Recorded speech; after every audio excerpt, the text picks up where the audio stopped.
Hi, this is Carrie from Tone Wars. We're going to go live in just a few minutes, but before we do, I just wanted to take a few seconds to say a few things. Jared and I really appreciate when you guys tune in and interact with us when we go live. We work very hard to make sure that our live streams and our produced videos are educational and entertaining for everyone. Believe it or not, there's a lot of work that goes into our live streams and our produced videos. So if you like what you're experiencing here, here's a couple ways you can help us out. The Super Chat feature is turned on and any amount will be appreciated. Jared is also available for private consultation for a nominal fee. You can contact Jared through two of the links below.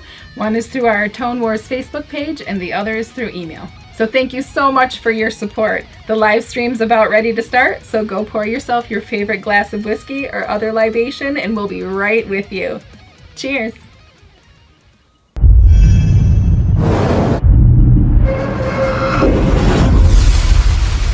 Welcome to Tone Wars.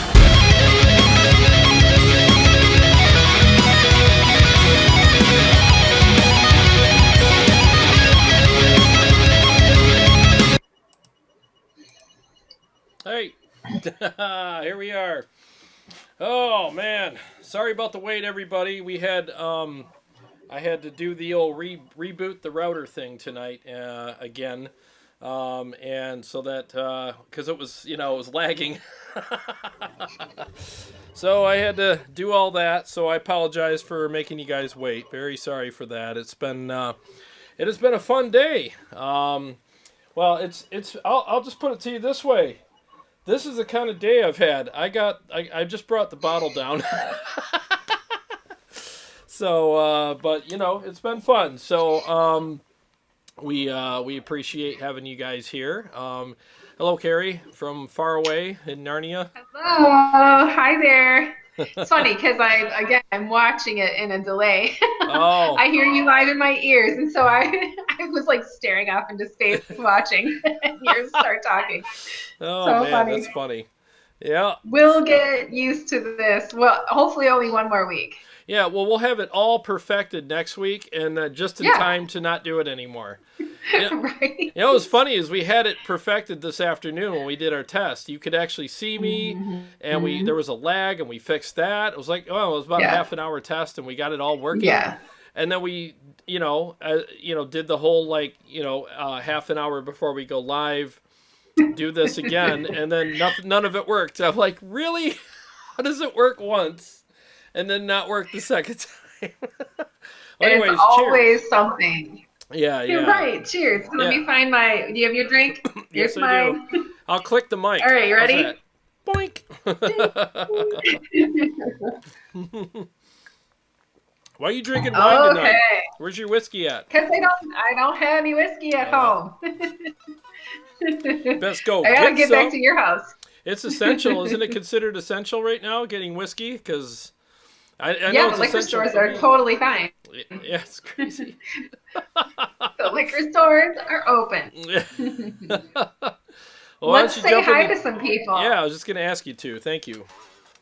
Yeah, you're welcome. We got Moody Blues, or Mule Blues. Let's get this party started. And then next, Carrie Miller. Carrie says, I'm listening on my equators with my Atom Sub 8 off to some mastering grade Prism sound converter, so I'm super stoked. I'm sorry, I keep saying she. Let's see, there's more comments in here. Oh, Warm Chord Music, Jay is here. Hey, Jay, how are ya? What's happening? He's drinking Buffalo Trace. Nice. Oh, that's the good stuff there, man. That is like the awesome stuff. Love Buffalo Trace. Yeah. Buffalo Trace and Bullet. Those are my probably two favorite ones. That's what I'm having. I'm having Bullet tonight, and I'm probably going to have a lot. So I'm going to have a full mag of Bullet. Oh, boy. Oh, boy. It's going to be a fun night. Yeah. It's going to be a fun show by the end of the night. Yeah, exactly. So, oh, boy. So why don't you tell us what you... We've got Rob Hansen. Hey, Rob. What's happening? Getting a little bit of a lag from you. I'm being quiet. No. Yeah, I was gonna say I'm being quiet because I feel like we're talking over top of each other. Oh, yeah, I'm getting a lag from you too. It's like freezing every once in a while. It's weird. Oh well, that's. I'll tell you, I can't wait till we Maybe can just I go back to have. normal. I know. Maybe you know what? Let me go upstairs. My kids are on probably using the Wi-Fi play Fortnite and YouTube and everything. So let me go upstairs and have everybody get off, and maybe Yeah. that will help. Okay, that would definitely help, big Okay. time. Yeah. Until then, I'll Okay. I'll entertain I'll be right everybody. back. Yeah. Yeah. All right. So what's happening, guys? Thank you so much for being here. Sorry about all the technical difficulties and stuff. It has literally been like pretty crazy ever since all this stuff started. It's with the COVID thing and staying home and all that happy stuff. I mean, it's just really been, it's been a challenge just to get things done around here, even with the show. But we do have some good stuff for you guys tonight. We have what are we doing tonight? We're going to do what I did today. I spent the whole day recording the Friedman Cab in FRFR mode, the Kemper Cab in FRFR, and the Line 6 Powercab 212 Plus in FRFR mode. And I also recorded, there goes my phone restarting. So I also recorded the Kemper Cab and the Line 6 Powercab speaker emulations as well. And we're going to shoot those out. And for a bonus round, I took the Vintage 30 speaker emulation from the Kemper Cab and the Powercab and put them up against a real Mesa 212 with Vintage 30s in it.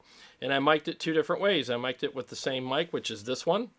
And then I also put them up against the Mesa Cab with the way I always mic it for the show, which is the i5 by Audix and the Sennheiser E609, just to see. Because, I mean, those cabs aren't made to be mic'd far away. So I wanted to give it like both scenarios, and I shot them out that way. So that way it would be a nice fair thing. And then tomorrow I'll release just that segment on the channel for people to watch too, so they don't have to, I'll timestamp it here, but for people that want to watch this later, but I'll release it as a separate video as well. So yeah. So was that the deal? Were people on the Wi-Fi? Yeah. Yep. Is that better? Yeah, it's a Is it lot still better. freezing up? Okay, Yep, good. a lot better. Jay from Warm Cord wants to know if you've cracked open your second bottle of shoe polish yet. That Uh, 3-cord whiskey. yeah, not yet. Not yet. I should take advantage of it because I still don't have a sense of smell. So I could, You're right. yeah, yeah. I almost poured that tonight, but I was like, you know what? After the day I've had, I need some good stuff. So I just poured this.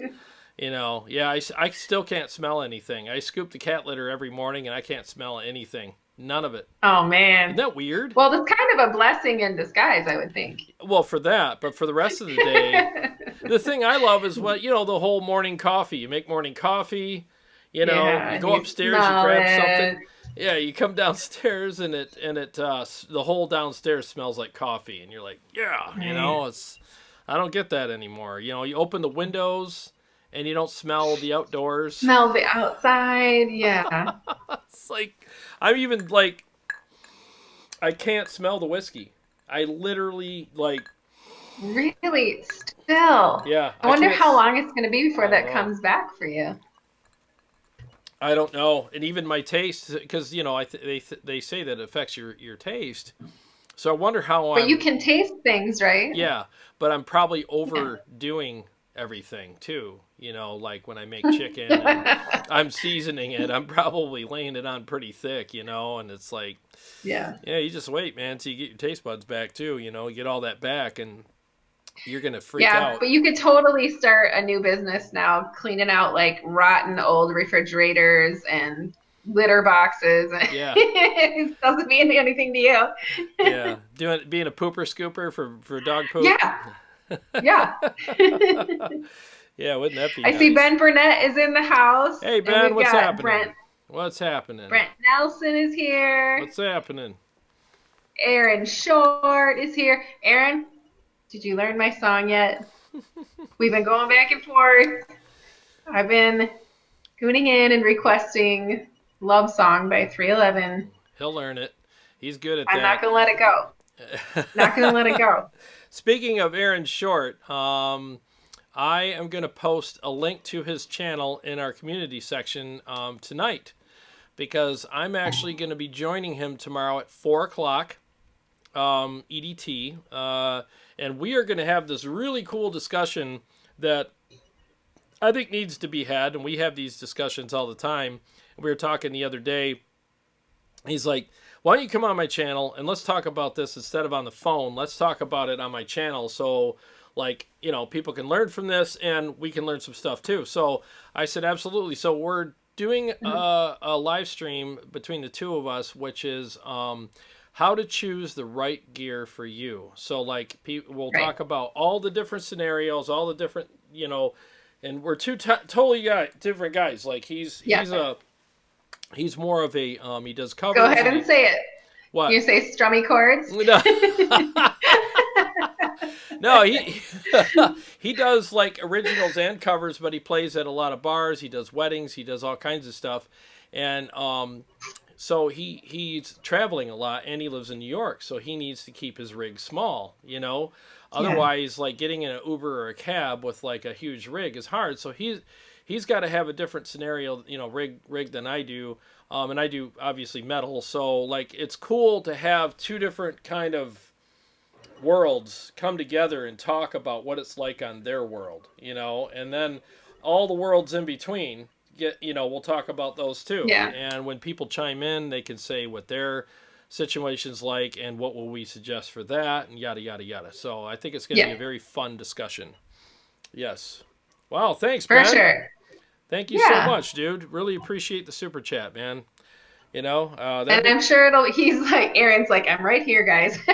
Yeah. So like you can also channel, get to listen to his accent.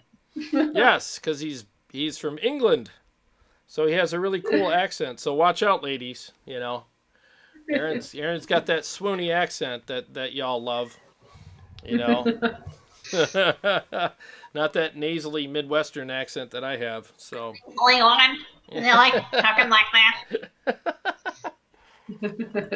Yeah, thanks again, Ben, for the super chat, dude. You rock. I mean, that really made it worth my while today. Seriously, it was a lot of work today, and I really appreciate that very much.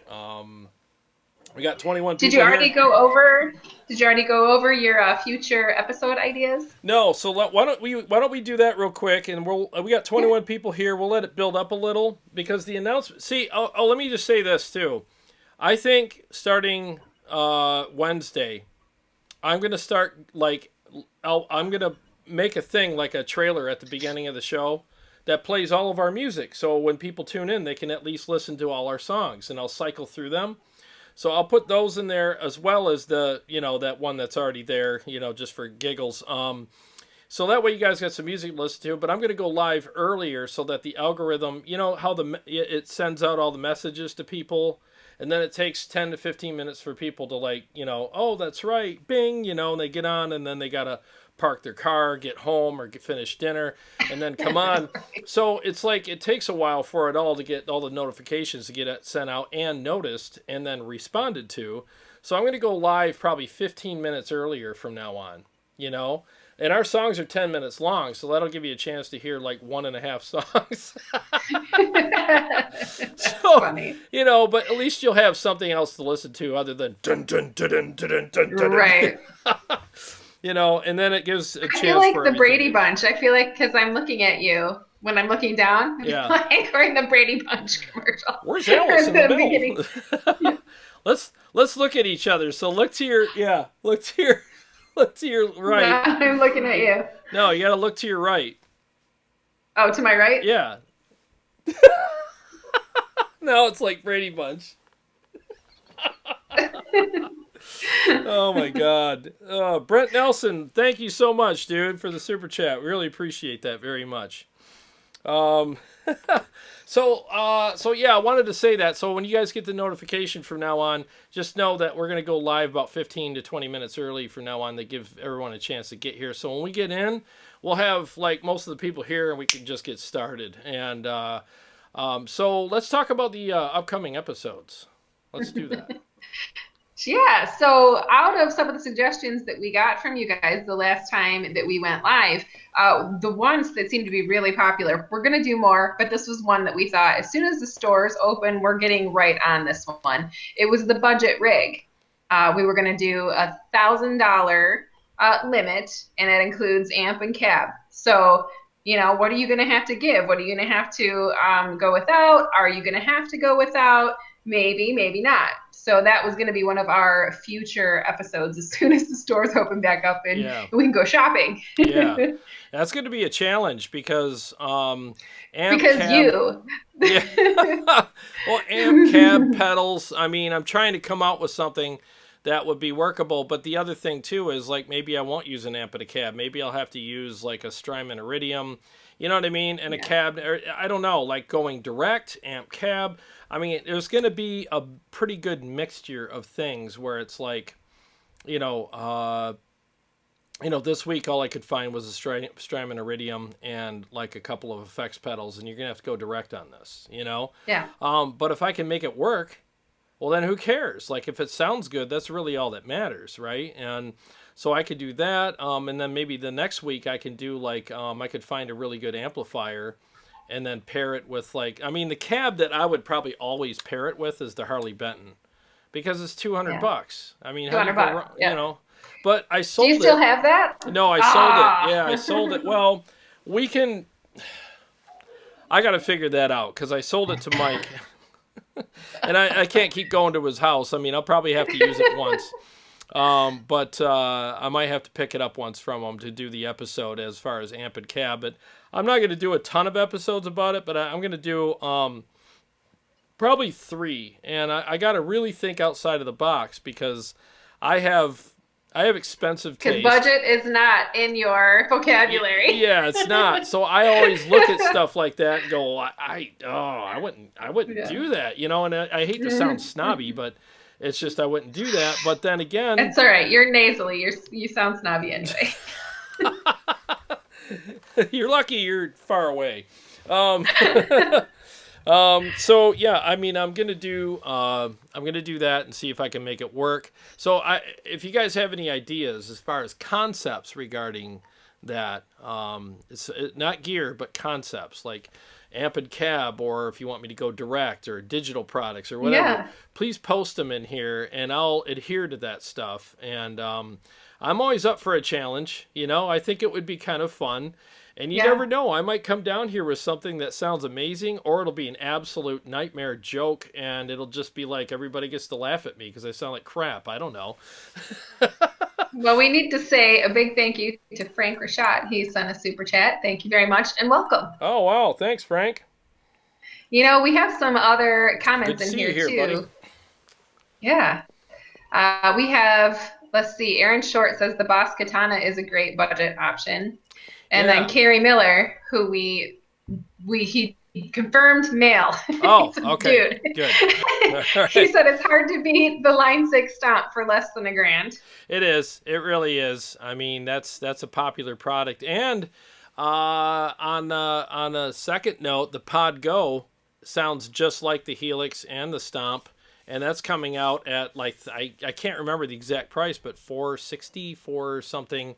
So it's, it's going to be a very economical product, and it's got more functionality than the Stomp does. So Motor City Guitar is getting those in, so that might be my little, one-way ticket out of there with like, I found it! You know what I mean? We're under $1,000, and maybe we can get some extra stuff with it to bring us up to $1,000 and have something that sounds really good. So, and that's why companies like that make stuff like that, because there are people on a budget, or they have a fly rig, or they have this or that. So they need to find something that's going to work for them, at that price without, because nobody wants to, show up to a gig with budget gear that sounds like crap. where they're embarrassed. You know, like the budget haircut. We've all had the budget haircut, right? Yeah, so that's Yes. no fun. I think everybody's having a budget haircut right now, Oh right? yeah, exactly. Everybody can relate to that. Same right now. Yeah, exactly. Yeah, you're glitching again. I don't know what's going on. Maybe they snuck back Frank on the. said $450. Oh, 450. Okay, thank you, Frank. Aw. Yeah, I'm looking forward to checking that out. What's cool about it is it's got all the same sounds as the Helix, except it's more, it's just more streamlined, you know, and it's more compact, and they just streamlined the product more. Cause like the HX Stomp came out, and the really cool thing about the HX Stomp was that it really got small, and then people really liked it, and they were like, oh, it sounds great, you know, it's got a lot of great stuff on it, but man, it'd be nice to have that expression pedal and maybe more blocks, which I know they're fixing with software updates, which is cool. But with the Pod Go, it's like the in-betweener, you know, where they added the pedal and they added some more functionality and blocks and things like that, so that you know, now you have that option. So, yeah, I can't wait. You know what I can't wait for, speaking of Line 6, is Helix 2. Hey, Frank, when's that coming out? I want to see Helix 2. I think that should be their next product, is Helix 2. And wouldn't it be interesting with that? Okay, because of all the features and stuff that's in the Helix that I love, because I use it for cable method with all of my amps, I wonder what Helix 2 would be like. You know, so I think that's going to be really interesting. You know, and Frank Rashat should know, because he's actually, you know, Mr. Big over at Helix, or at Line 6 there. So that would be interesting to hear what he has to say. I know he's not going to reveal anything like, oh, it's coming out in November or whatever. It's kind of a rhetorical question.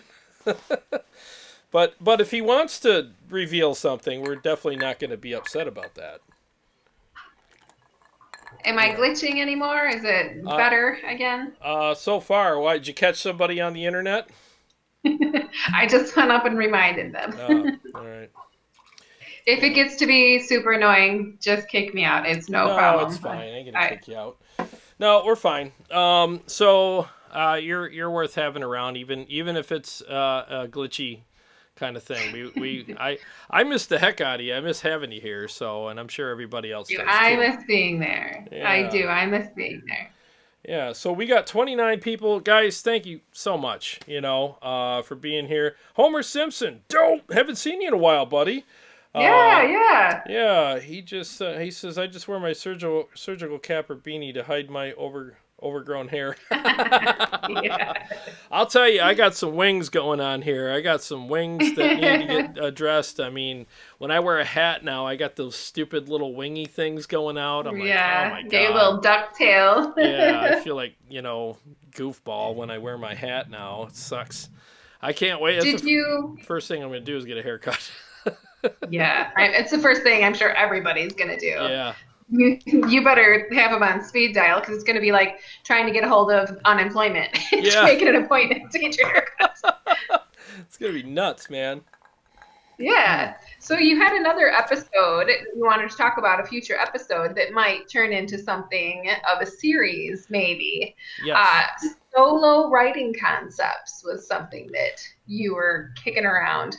Yeah, so a lot of people have been reaching out to me. I mean, it was one of the suggestions that people said, and I saw some likes on it, and I've actually had people. There's a lot of people in our family here that know how to get a hold of me, and they've been reaching out, going, "Dude, you should be doing that." You know, like. Yeah. So what I'm going to do, and please, like, I'm just putting this out there right now as a tester kind of thing. What I'm thinking about doing is doing it in a way where it's a little more intimate. So there's two versions of it. Okay, so the first version will be, because I got to put a lot of thought and time and setup and camera angles and all kinds of stuff into it.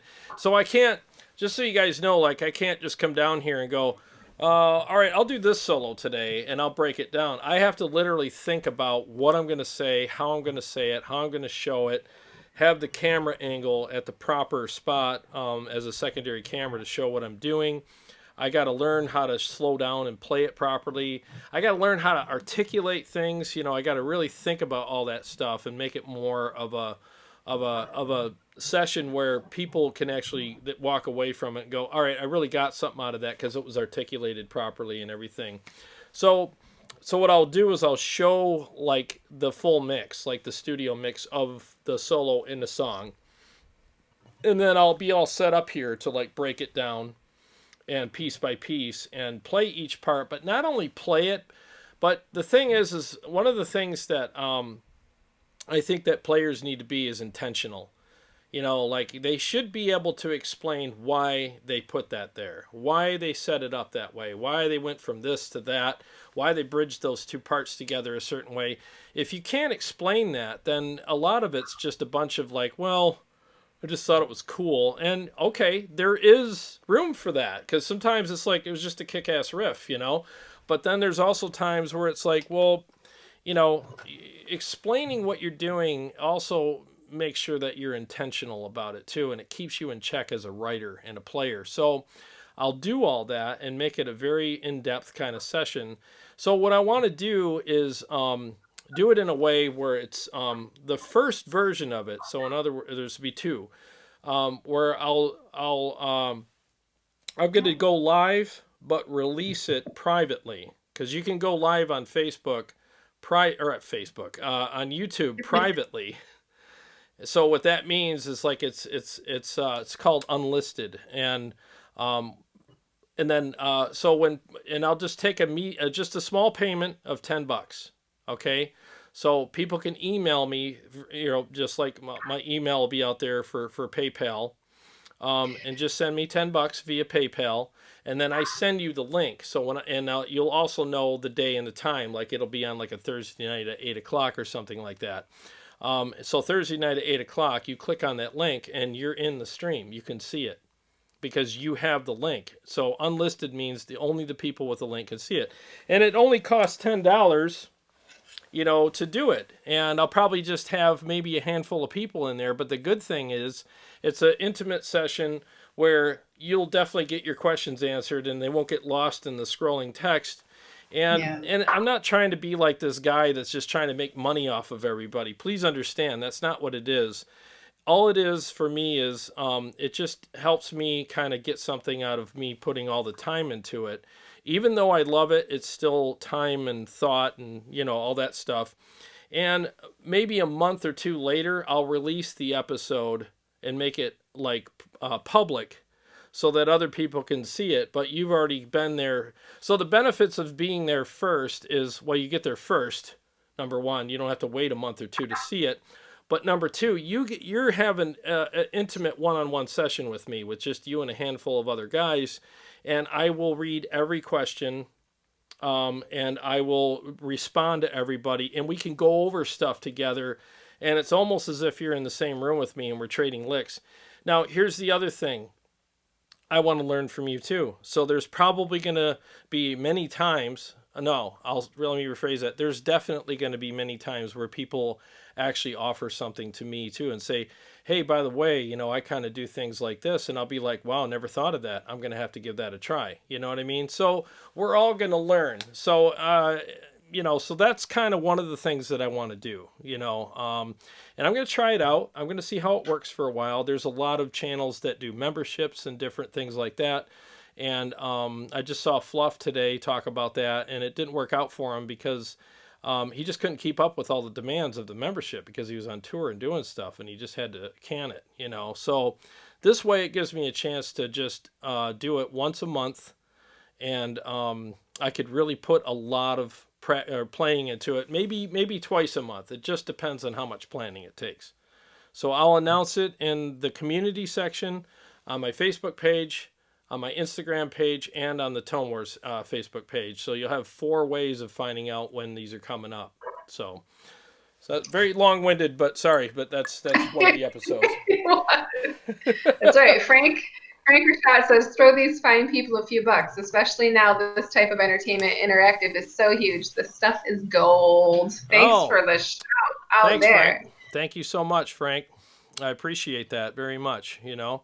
Yeah, I mean, we really do appreciate any help that you guys can give us, but we also understand that times are tough right now and money's tight. So, and just so you guys know, like, I really can't express this enough. Like, the highlight of our week literally is hanging out with you guys. It really is. We love seeing the comments and the names and the, you know, and all that stuff in the chat and being able to interact with you guys, because I mean, I'm here by myself and I'll tell you, there's days it gets a little lonely. So when I get to come on and hang out with you guys, it seriously does mean the world to me. And I can't really express it any other way. I'm so fired up and happy when I get to interact with you guys. So thank you so much for being here. You know. Yes. Well, do you want to move on to viewer comments now? Yeah, so we could do that, or what do we got here as far as comments in the chat? Is anybody commenting about like what the thing that I said, or let's see. They were really talking back and forth with each other about different okay. It wasn't about what we were talking about. Yeah, so I'm letting it go. Well, feel free to go back and I'm going to go find the viewer comments and feel free to go back and read some. Okay, all right. Yeah, the PodGo review is coming up as soon as Motor City opens back up again. I'm going to do a whole night with the PodGo. I'm going to do it a couple different ways. I'm going to do it direct, and then I'm going to also run it through a power amp and real cab and mic it up for you guys and see what you think of that too. Because I really think that any digital platform ran through a tube power amp and a real cab is magic. It just sounds, there's no way you could beat how well that sounds, you know. So. Yeah. Well, I just noticed Aaron Lucas popped into the chat room. Hey, Aaron. Hey, Aaron. And Gunnerman 54 as well. Hey, what's going on, buddy? Good to see you here. All right. So our first viewer comment from last week. Now this is on Jared's last episode. What was the topic of that one? I forgot to screenshot what you did last Wednesday. I forgot to. I put you on the spot too. Let's see. Well, Jim Lanza says, best show ever, man. By the way, when you buy the cabinet, it was your cone. It was the Kemper Kab. Oh, the Kemper cone, yes. The Kemper Kab, Kemper cone thing, yeah. Okay, so by the way, Jeez. When you buy the cabinet, it already has the cone inside, and you pay $500 only and not $700. But you can buy the cone separately if you want. I'm waiting for the active cabinet, which already say they will bring it out. Yes, so thank you. And Paul Smith also sent me a correction too. Okay, so I have to stand corrected on that. I got confused with the pricing, and I said the Kemper Kab and the cone was $700. It's not. It's like just under $500, and it comes with the cone, which is the speaker with it. So it's I was wrong, and I apologize if I misled anybody. So I have to issue a correction on that. I don't like it when, first of all, I don't ever want to misrepresent a company via price or whatever. I wouldn't want that done to me. So I have to put that out there. So the Kemper Kab comes with the speaker, which is the cone, for just under $500, and it really is an amazing product. It really is, and it handshakes with the Kemper perfectly. It knows the secret handshake, and it does it very well. So if you're interested in a really good FRFR cab, or even something that acts as a real amp in a room kind of thing with the speaker emulations, it's a great product with the Kemper. It's kind of like how the Line 6 Powercab will work with any product out there, but it shakes hands with the Line 6 stuff because it's got that software thing where you can change things and stuff. So it's very good product. All right. Our viewer comment number 2 from the same episode was from Axe Japan. It says, thanks for this. Do you think the difference between the power amps would be the same if you were using the Synergy modules in the Syn 2? What was that again? I'm sorry. I just got a message from somebody. I was about to answer it, but go ahead. I'm sorry. What was it again? It says, thanks for this. Do you think the difference between the power amps would be the same if you were using the Synergy modules in the Syn 2? Oh, good question. Very good question. And I think theoretically, yes. I think the tubes will be better if you pair a digital product with them. But even if you pair a tube preamp section with them, you can get a better sound out of the tubes, because what I just proved last week with the Kemper Cab was when I put it through the real tube power amp, it was fuller, richer, a little more harmonic response out of it. It sounded bigger. And the thing is some people might say, well, it's louder. I mean, of course it's going to sound. No, it was the exact same volume. I got a meter right here. And like everything is like the same volume. I see the spike in the meter, and it all hits the same spot. So sometimes bigger sounds louder, and it fools you into like, oh, you turned the volume up. Like, no, I didn't. It just sounds bigger. So I think that it would sound better with the tube power amp, but I'm going to do an episode about it. It'll probably be a live stream like what we're doing here, but it'll be a quick little demo. And people have been reaching out to me too, like, do a power amp shootout. Why not? Because power amps are like amazing, and they do a lot of cool stuff to your tone. And you don't really realize that until somebody A/Bs it. And then that's when you're like, oh my God, I didn't know. I didn't know that there was so much of a difference with a power amp. It adds a lot of great color and feel to your tone. All right. Next comment is from Dave Miley. He says, I see a Victory amp on the shelf. Which model is that? I've been looking at the V30 and V130. Oh, this gorgeous lady right here. What you got behind you? Yeah, this is the Victory, the Super Kraken, and I'm extremely blessed and lucky to even have this thing here. It's the 18th one built, and Jerry Chris donated it to the show, and I can't thank him enough. What a great guy, I mean. But that's what it is. It's the Victory, the Kraken, the Super Kraken. And I'm just going to say, I'm going to go out on a ledge and just say, like, if you're looking for an amp that's just unique, but not so unique that it's like, oh, that sounds weird. What is that? It's actually unique in a way where it's like, that sounds amazing. What is that? It's a Super Kraken. Just get it. If you could find one, get it. They are just incredible amps. Channel 1 acts as a clean or a crunch channel.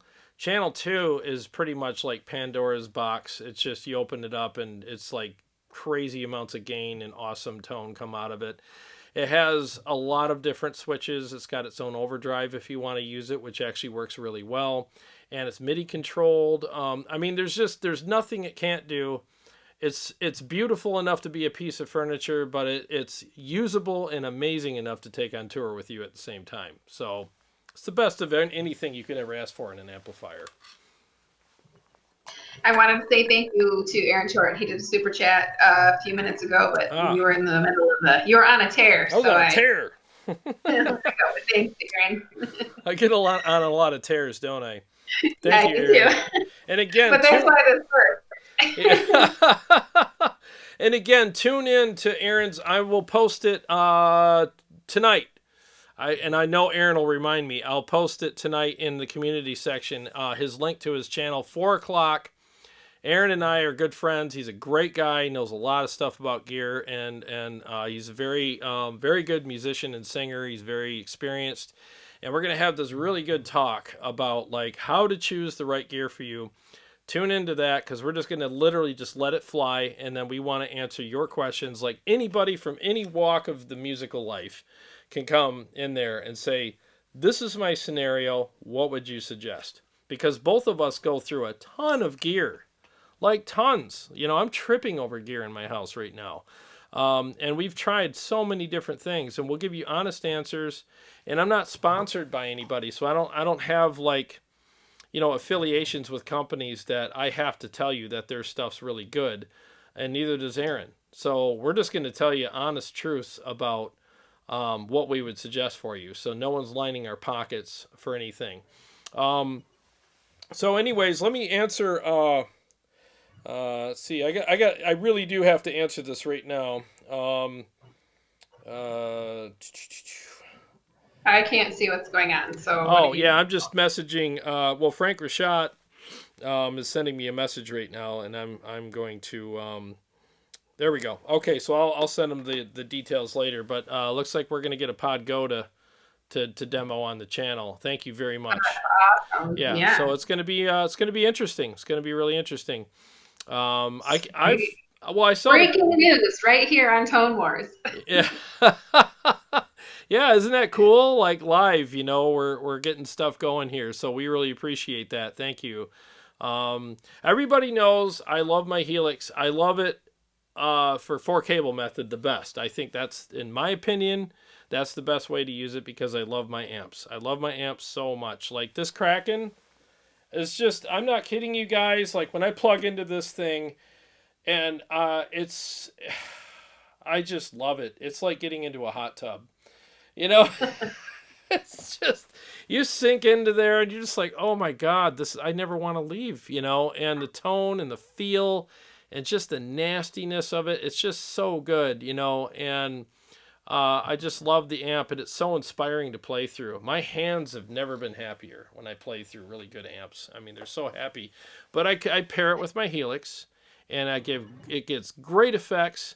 And it actually does all the channel switching on the Kraken. So if I want to go clean, dirty, whatever, it switches all that for me with a push of a button. It's very easy to program. So that's why I love my Helix. It just, every amp I've paired it with so far, it's just perfect marriage. No fights. Just everybody gets along. Look at my whiskey. It's already getting low. Yeah. So, anyways, you ready for the next viewer comment? Yes, we're at 37 people. Nice. All right. Let's see. We already did that one. Okay, so this one is from Dookie. His name's Dookie. Due to the time difference between here and Korea and over there, I was unable to watch it real time.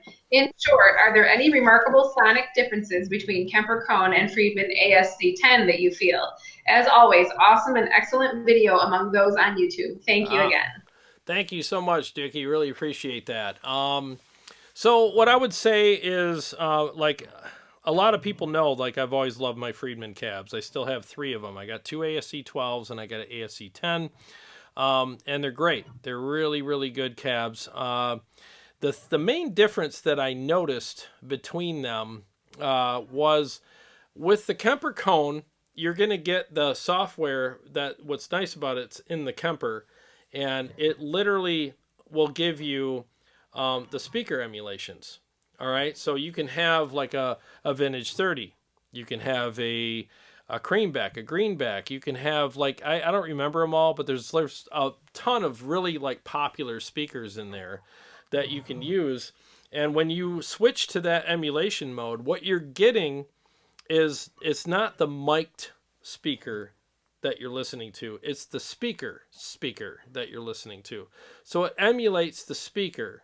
Unlike the Friedman, which gives you a monitor kind of situation. So if you were to mic a speaker cabinet and pump it through like a studio system, the Friedman is giving you that. It's giving you a mic'd version of it. That's why it's called full range flat response.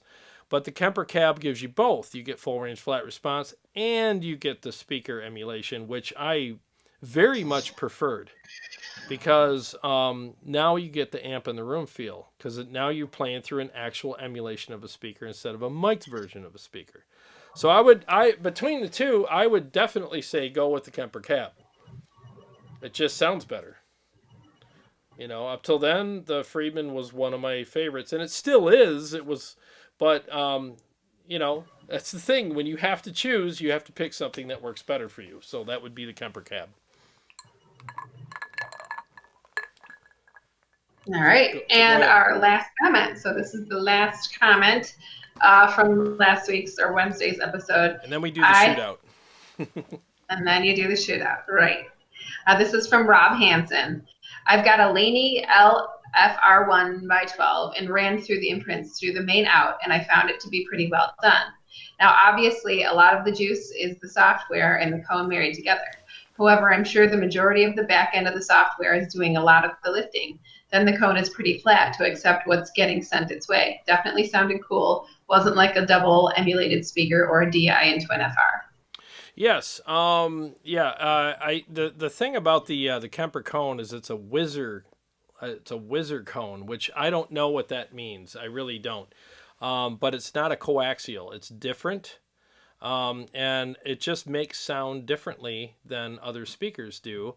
So that's how they do their emulations. You turn that part of it on and it does the emulations. And I got to tell you, like, it really does them very well. The emulations are amazing out of that product, you know? I mean, the thing is, there's so many different products out there now, and they all have their own kind of feature or group of features that are exclusive to them. And I think the good thing about that is we're all exclusive people, right? We're all different. We all have our own features. In other words, we have our own needs and tastes and experiences and stuff like that. So when you marry that with the product out there that has what you're looking for, there's a Jack for every Jill, right? So like when you find that product that works for you, that has all that stuff, that's when you're like, you know, it doesn't matter if, you know, my buddy thinks this other thing's better. That's him, and that works best for him. This thing for my scenario and my taste works best for me. So that's why not everybody is making the same thing. And it's like, well, this is our version, but it's off-white instead of white. You know what I mean? You know, because some people just want something different, and that's what's so cool about having all these different products out there. Yep. Dave Rebel, oh, by the way, hi, Dave. I don't know if we've said hi to you tonight, but he says he can't wait for his Kemper stage. I will more than likely, but let's see. But the Kemper cone, probably buy the Kemper cone. Oh. Helix floor, Helix stomp, and Friedman still rock in my house. Oh, yeah. They're all great products. It just depends on your needs. I mean, wouldn't it be nice, like, if you had a fly date, or fly whatever, you know, you had to travel light somewhere, and you look at all your gear, and I do. We might fly out again someday soon, or maybe later down the road or whatever. But you look at all the gear that you have, and you pick depending, like with Aaron. Sometimes Aaron's got to hop in a cab and go across town and play a gig. You know, I mean, you want to get a 4x12 and a amp head and 2 guitars and a pedal board into a cab. I think if a cab pulled up and saw him standing there with all that stuff, I'd be like, oh, sorry, out of service. Just keep going, you know. So yeah, exactly. I'm on break, you know. So you have to be selective. You have to really be selective, and that's why a lot of these companies are making this stuff. And in defense of the companies, they're not making this stuff so that they're like, this is the best little thing that fits in your pocket in the world. It's better than an amp. No, it's basically, oh, you take a cab to a gig? You know what? We got something for you. This will actually work. It'll get you through the gig. And yeah, it's not as good as your amp. And yeah, it's not as good as like some of the other stuff that you might have, but it's not crap either. It's actually a really good product for what it is. You know what I'm saying? Like it can only do so much, but you only need so much too, and you only have so much space. So, you know, I mean, until they come up with actual nanotech, you know, like with Iron Man's suit, where you could just push a button and then your gear just, you know, magically builds in front of you. You know, yeah, I got a full stack, 3 guitars, and, you know, a pedal board with 80 pedals on it in this little chip here. And I could just plop it on the floor and it just blows up into my, you know, until that happens, you got to get stuff that fits, you know, and you might have to make some sacrifices, but it's better than, you know, the alternative. Yeah. We have a comment in the live feed that says, do you have a preference for PA speakers? I've been thinking about putting a PA rig together that you could gig with. It's from Carrie Miller. Okay. Do you have a preference for PA speakers? I've been thinking about maybe together. Okay. That's what I said. I know. I'm just double reading it because, look, you know what kind of day I've had. My mind is fried. I'm drinking whiskey right now to bring me down to normal. That's how. You're not going to be able to play. You need to take it easy. No, I'm still pretty hopped up from today's stress, but okay, so it's going to hit you all at once, and we're all going to have a show. Okay, so great question. Great question. I appreciate the question. So all right, so what do we use? I'll ask you. What do we use for a PA when we play out when we have our own show? We have the line 6. I don't know what it's called, but it's got a big old line 6 on it. Yeah, it's what was that? It's the stage source. Yeah. Yeah. So I'm using it right now. Actually, that's what you're listening to me through is the stage source. So I actually use it for our in-ear monitor system, and like when we played out, like we did many shows when we did the shows with other bands and I ran sound for them and stuff like that. I dropped my pick. So again, I drop it every episode. So I use that. We've used this for how many years now? Have we used this? It's like 5 or 6. The in-ears or the whole thing? No, the whole thing. The PA. It's like 7. It's going on 7 years now. Yeah, it's been a while. 2011. Really? Wow. So did we have that in Rain when I started? Did you have that in Rain? We bought it soon after. So let's just say it's been 7 years. I think it's been about 7 years. Yeah, so, 7 or 8 years. So we've had the Stagescape and the L. I think it's what is it? All their speakers too. So we got their speakers, their subwoofer, all that stuff, and we've used it for many shows that we did when it was like our own show. Not like when we played a club and used their system, but we used it for our own shows that we put on with other local bands and smaller like little gigs that we did. Yeah. So we've used it for that, and we used it for band practice. And then when we started doing like bigger shows and stuff like that, we parked this. I still have the speakers; they're right over here. But we parked the speakers, and now we use the Stagescape for our in-ear monitors.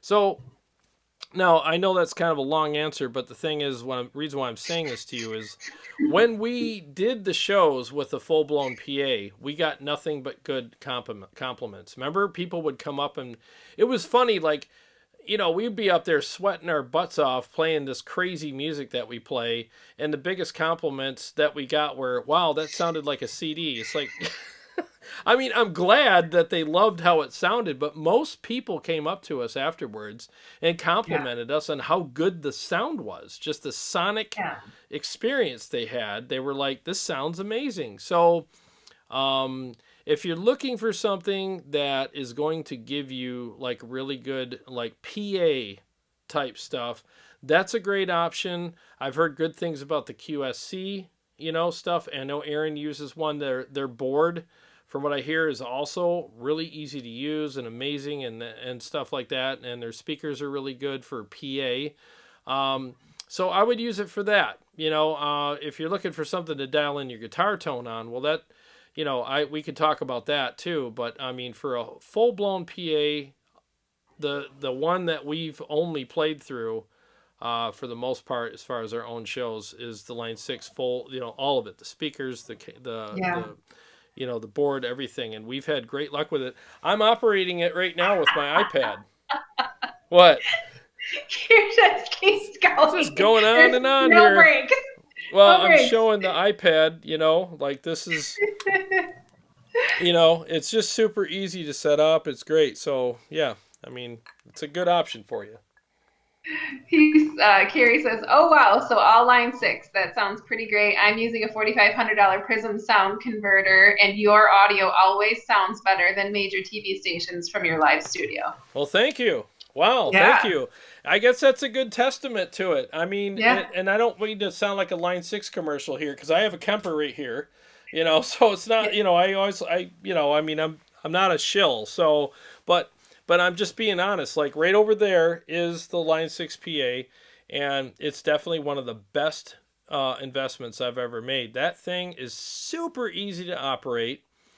Every time we play out, it sounds amazing, and I use it like he just said, like Harry said, for the show. And what you hear is all going through that into an audio box interface and out to you guys. And It's mixed there. I got total control over the mix with it's got an iPad app. I mean, it's just, I got nothing bad to say about it. Honestly, it just sounds incredible. So if that board, if anybody ever spilled beer on it and it died, I would immediately order another one.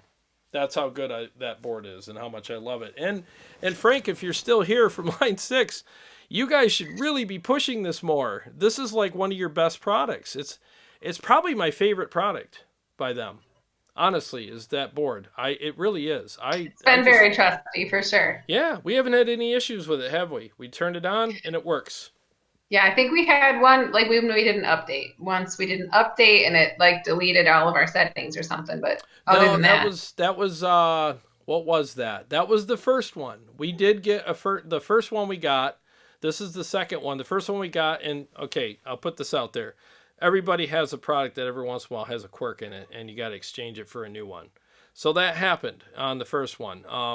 But it had a bad jack on it, and it was like, remember Reno's bass? It would spike, and we'd be like, oh my God, remember that? Yes. So I called line 6, and I was like, what do we do about this? And the guy was like, his name was John. I still remember. He was in tech support. He's like, you know what? We'll just send you another one. So he sent me a new one. He's like, I don't know, dude. Here you go. Yeah, he sent me a new one, and I sent this one to them, and it was done. So, and that's the thing. They're known for having good customer service, and they took care of us. So, and I haven't had any problems with this one. It's just incredible. So, anyways, go ahead. Let's see, what else have they said? They were kind of talking to each other there. We live the staged.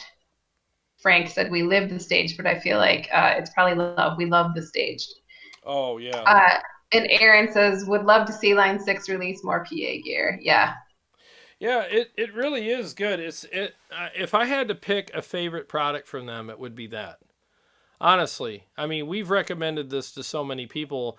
In fact, when I was at Maidstone, like the last time we were actually able to go to clubs and check out bands, I'm glad Frank's still here to hear this. I was at Maidstone and I'm walking out and I hear some dude, like I'm almost to my truck. He's like, hey, Jared, and I turn around and I come back and talk to him. And he's like, hey, dude, because he asked me about in-ears like several months ago. And I talked to him on the phone about, this is what you need to do. This is what you need to get, blah, blah, blah. I recommended the Stagescape to him. And he's like, dude, we got the Stagescape. He's like, dude, that thing's badass. It's awesome. Like, it works so good. He goes, it's everything you said. He's like, I love when you can, like, pick your dude. That's what he said. Because you got people in there. You don't just have, like, words and stuff. You actually have, like, avatars. So, like, you could pick your person, like, you're a girl. Yeah. You're on there right now. You're, like, this girl in a slinky dress, like, yeah. Singing, killing it. She was like, ah! Yeah, exactly. So you could pick your avatar, and what's cool is it helps you keep track of who's who. So you don't have to read anything. You just look and be like, you could put a guitar player up there. You could put a singer up there. You could put, and you can move them around. It's a touch screen, and then you could dial everything in. We should do an episode about this thing because it's stupid. I was going to say, I'm feeling like a future episode is coming up. It's a stupid good product. And like we've used it for in-ears. Well, you and I have talked about this. We want to do an in-ear episode, an in-depth kind of episode and tell stories about like why we did it. But it works great as do they? It works really good as a in-ear monitor system and as a PA, and both. We've used it for both. So, and like I said, the iPad app is just awesome. Like that's how if it wasn't for all the features and all the cool stuff that product has to offer, I couldn't do this show. I could not do this show. I'd have to go out and get some other board. And I can't say enough good things about it. Seriously, like you should totally get one of these. And Frank, again, you guys should push this harder. It's a killer product. Ray West has been very patient with his questions. He's resent this. How does the Line 6 compare with its speaker emulations? Oh, well, we're going to find out. We're going to find out because it's actually in the shootout. So he says, which is best for live performance when you're going FOH also, but want a little rock on stage. He lives in Key West. Okay. Live in Key West can't compare at the store. There aren't any. Oh, so he's asking which what is best though. Yeah. Yeah. No, here's the thing, guys. I say this a lot, and I'll say it again. Um, please repeat your questions because when we're talking and I'm on a tear, they'll fly right by, and I always like literally I watch the show afterwards to make sure everything sounds good and everything, and I got to timestamp it, and I always feel awful if I've missed people's questions, and I really do. So you're not going to be annoying or whatever if you repeat your question even 10 times. Please do it because I feel really bad when I don't answer people's questions because that's the last thing I ever want people to feel like when they watch the show is like they ignored me. Maybe they don't think my question was pertinent or good enough, and I don't ever want anybody to walk away from the show feeling ignored and like dissed. So repeat them, Right. please. If you're just talking to each other, no big deal. I try to weed through all Yeah. of that stuff. But Yeah. if you are actually directing it, you can either write at Tone Wars Yeah. or you can repeat. Just keep it going because Yeah. like he gets on a tear and I don't want to interrupt. Yeah, and sometimes Carrie will miss it too because like there's only so much she can do, you know. So Don't deciphering. yeah, so so yeah, and like just like what she said, like put at Tone Wars in there and like tag us, and then we'll see it more, you know. So again, I apologize if I miss anybody's questions. It's never my intention, you know, or hers. So so yeah, like what specifically was it though? Can you read it again? Maybe I missed something. Let's see. How does the Line 6 compare with its speaker emulations? Which is best for live performance when you're going FOH also, but want a little rock on stage? Oh, so it was all in the same thing. Okay.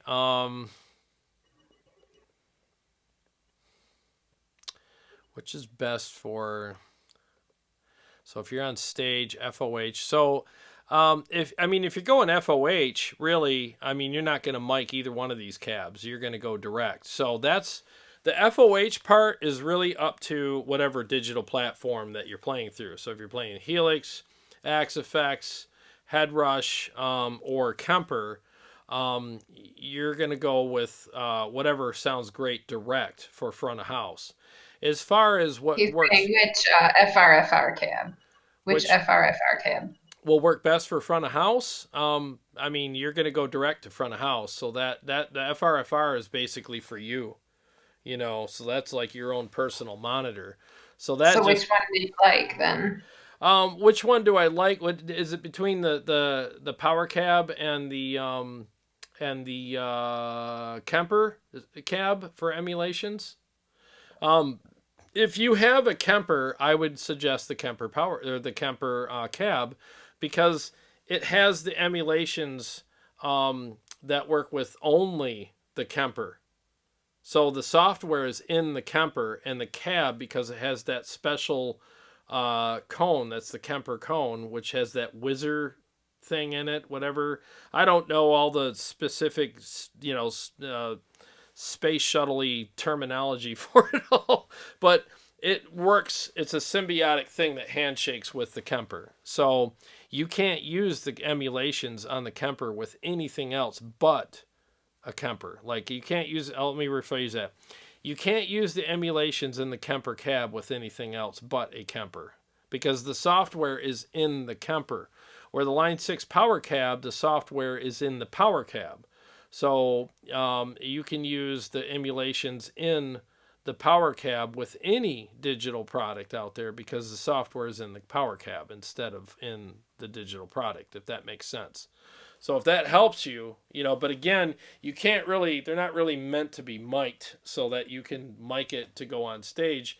So if you were to take any digital platform with you and use either one of these cabs, you'd go direct for front of house and use the cab for your own monitor. So isn't it crazy how everything's gotten so technical? Like 20 years ago, it's like you take your amp and your cab, you slap it on the stage, you throw a mic in front of it, and you go. Done. Now there's all these other things. Frank says they both do the job, to be honest. It's down to preference. It is. It's a preference thing. I mean, it's just like who makes the best Thai food. Well, I mean that'll be debated forever. You can ask anybody. Some old lady in Thailand. I would say that's probably who makes the best Thai food. But you go to 20 different Thai restaurants and you're gonna have 20 different opinions. So it really is up to the user. And I have to say that too, like to be completely transparent with everybody, just so everybody knows, like the opinions that I give on this show about any gear is just that. It's an opinion, it's my opinion. So if your opinion aligns with mine, then go get it. I mean, if your opinion doesn't, then you might want to look around and see what else is out there that would be more suitable for you. Because I am definitely not the end all be all, You're supposed to argue with me there and go, no, you are. Oh, you're so awesome. No, I'm kidding. That's funny. Well, are you ready to do your shootout? Yeah, let's do the shootout. We got 50 people here. Yeah, let's do it. All right, guys. So here's what I did. All right, just so I can be very honest and open and transparent with you. I did a shootout on Wednesday, but the problem was I couldn't go to the store to get a proper mic to do it all because all the stores are closed. And Paul graciously brought over a secondary mic for me to do it, but I could not get it to work. It was a Tascam recording thing, just like the other one that I had, and they do work really well. You can take these to a concert and record the whole concert with them. They sound amazing. But for some reason with his, it would take the signal in and it would it would clip and then it would kind of go down. So in a live stream, you can't fix that. So I had to use one mic and angle both cabs at it in a way where I felt that it picked them up evenly, and I used my in-ears. But then, yeah, there's so much I can do. There's only so much I can do to make things work in a live stream. So what I did is I did this morning. I've been doing this all day. It took me about 6 hours today. I recorded a riff in my Kemper, okay, and I looped it, okay. And what I did is I looped it through each one of the products that you're going to hear tonight. The Line 6 Powercab 2x12 Plus, the Kemper Kab, and the Friedman ASC 12. And so for those three, if we do all three, I used FRFR mode because the Friedman does not do speaker emulations. So I did an FRFR shootout with those. And then I also did the speaker emulation mode shootout between the Kemper Kab and the Line 6 Powercab 212. And I didn't do them all because they all don't have the same speakers, and I didn't want to bore you guys with 37 speakers with the same riff. I mean, you guys would probably tune out. So what I did was I used the greenback, the creamback, and the vintage 30. I mean, those are the three most commonly used speakers out there. So I did those, and I mic'd them with this guy. This is the vocal mic I use. It's a very good mic. It's very flat. It sounds really good. Are there better mics out there? Yeah, but I can't get any because everybody's closed and I can't travel. If you get caught traveling in Michigan right now doing anything non-essential, it's a $1,000 ticket. So I'm not risking that. So what I did is I mic'd each unit and set it up so that it would sound its best. I used my in-ears. I used my studio monitors, and made sure that while the Kemper was playing the loop, when I moved the mic around, I made sure that I captured the essence of that cab best that I could, and I checked it with pulling my in-ears out, putting them back in, and making sure it matched, and doing the same thing with the speakers on my desktop over there for the studio. And I'm explaining all this because I'm always going to get some guy that's like, well, your test is null and void because you weren't standing on your head and your shoes weren't tied. And yeah, there's always some idiot wanting to take shots at me for some reason. And it's just like, dude, go do your own thing, man. Get your own show. I mean, it's like so much I can do, So I tried to make it as fair as possible. I don't owe anybody anything. I'm not a fanboy of any products. I'm the fanboy of whatever I want to use for that particular situation. I'm not... No one's throwing money at me and freebies at me to make me like something better or not. And I'm not even going to tell you which one I like better. I'm just going to play the clip and let you guys decide for yourselves. And we can discuss it afterwards, okay? So this is about as fair as I could do it. And as a bonus round, at the end of this, what I'm doing is I'm comparing the Vintage 30 Speaker Cab, or the Speaker Emulation in the Line 6 Powercab and the Kemper Kab against a real Vintage 30, which is in my, my Mesa 212 cab, and I mic'd it two different ways. I mic'd them all with this, and then I mic'd the two cab, the Powercab and the Kemper Kab with this, but then I mic'd the Mesa cab with the Audix i5 and the Sennheiser E609, because that is how you're supposed to mic a real cab, is with close miking, not far miking. But I gave you both. So I hope that Carrie, you're probably going cross-eyed right now because none of this means anything to you. But I hope this explains everything to everybody so that no one comes at me and says I didn't do it right. I honestly don't think it could have been done more fair than the way I did it today. So, all right. So without further... One quick comment. Wait Sure. 1 second. Sure, Jeff Purnell says, is the Kemper Klein, maybe he meant cone, speaker the same as the Celestion modeling speaker? No, they're two totally different things, because the Celestion is a coaxial and the Kemper cone has a whizzer cone in it. Whatever that means, I don't know. I really don't know the whole difference between the two, because I just haven't had the time to sit down and read all the literature about it. But and I probably won't, because I just let my ears and my hands do all the decisions for me. Like, I can read about something all day long, and if my ears and hands hate it, I don't care what the fancy words are about it. It's just like, so what? I mean, it's just like escargot. At the end of the day, they're just snails, and I'm not eating them. You want some snot in a shell? No thanks. But we use butter and garlic. Well, I don't really care. All right, so here we go. I'm going to mute my mic so you don't hear a bunch of noise from me, but I'm going to play this pre-recorded video for you guys. Just got to find it. Where is it? It's,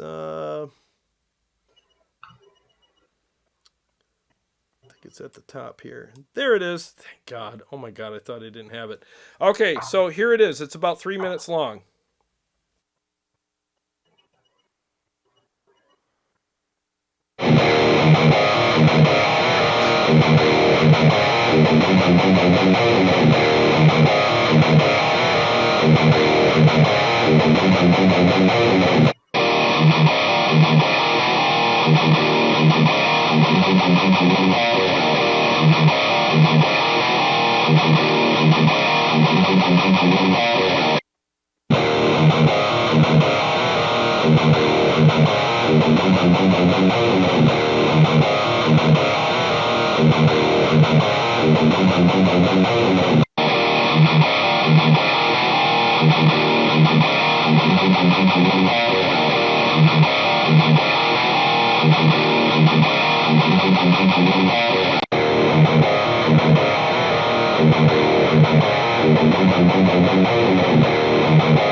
Okay, we are back. Hopefully you guys enjoyed that little shootout there. So just so you guys know too, so what I'm going to do is tomorrow I'm just gonna post like the already edited version of this up, and for you guys to hear. So basically it just gives you a chance to hear the differences between them all.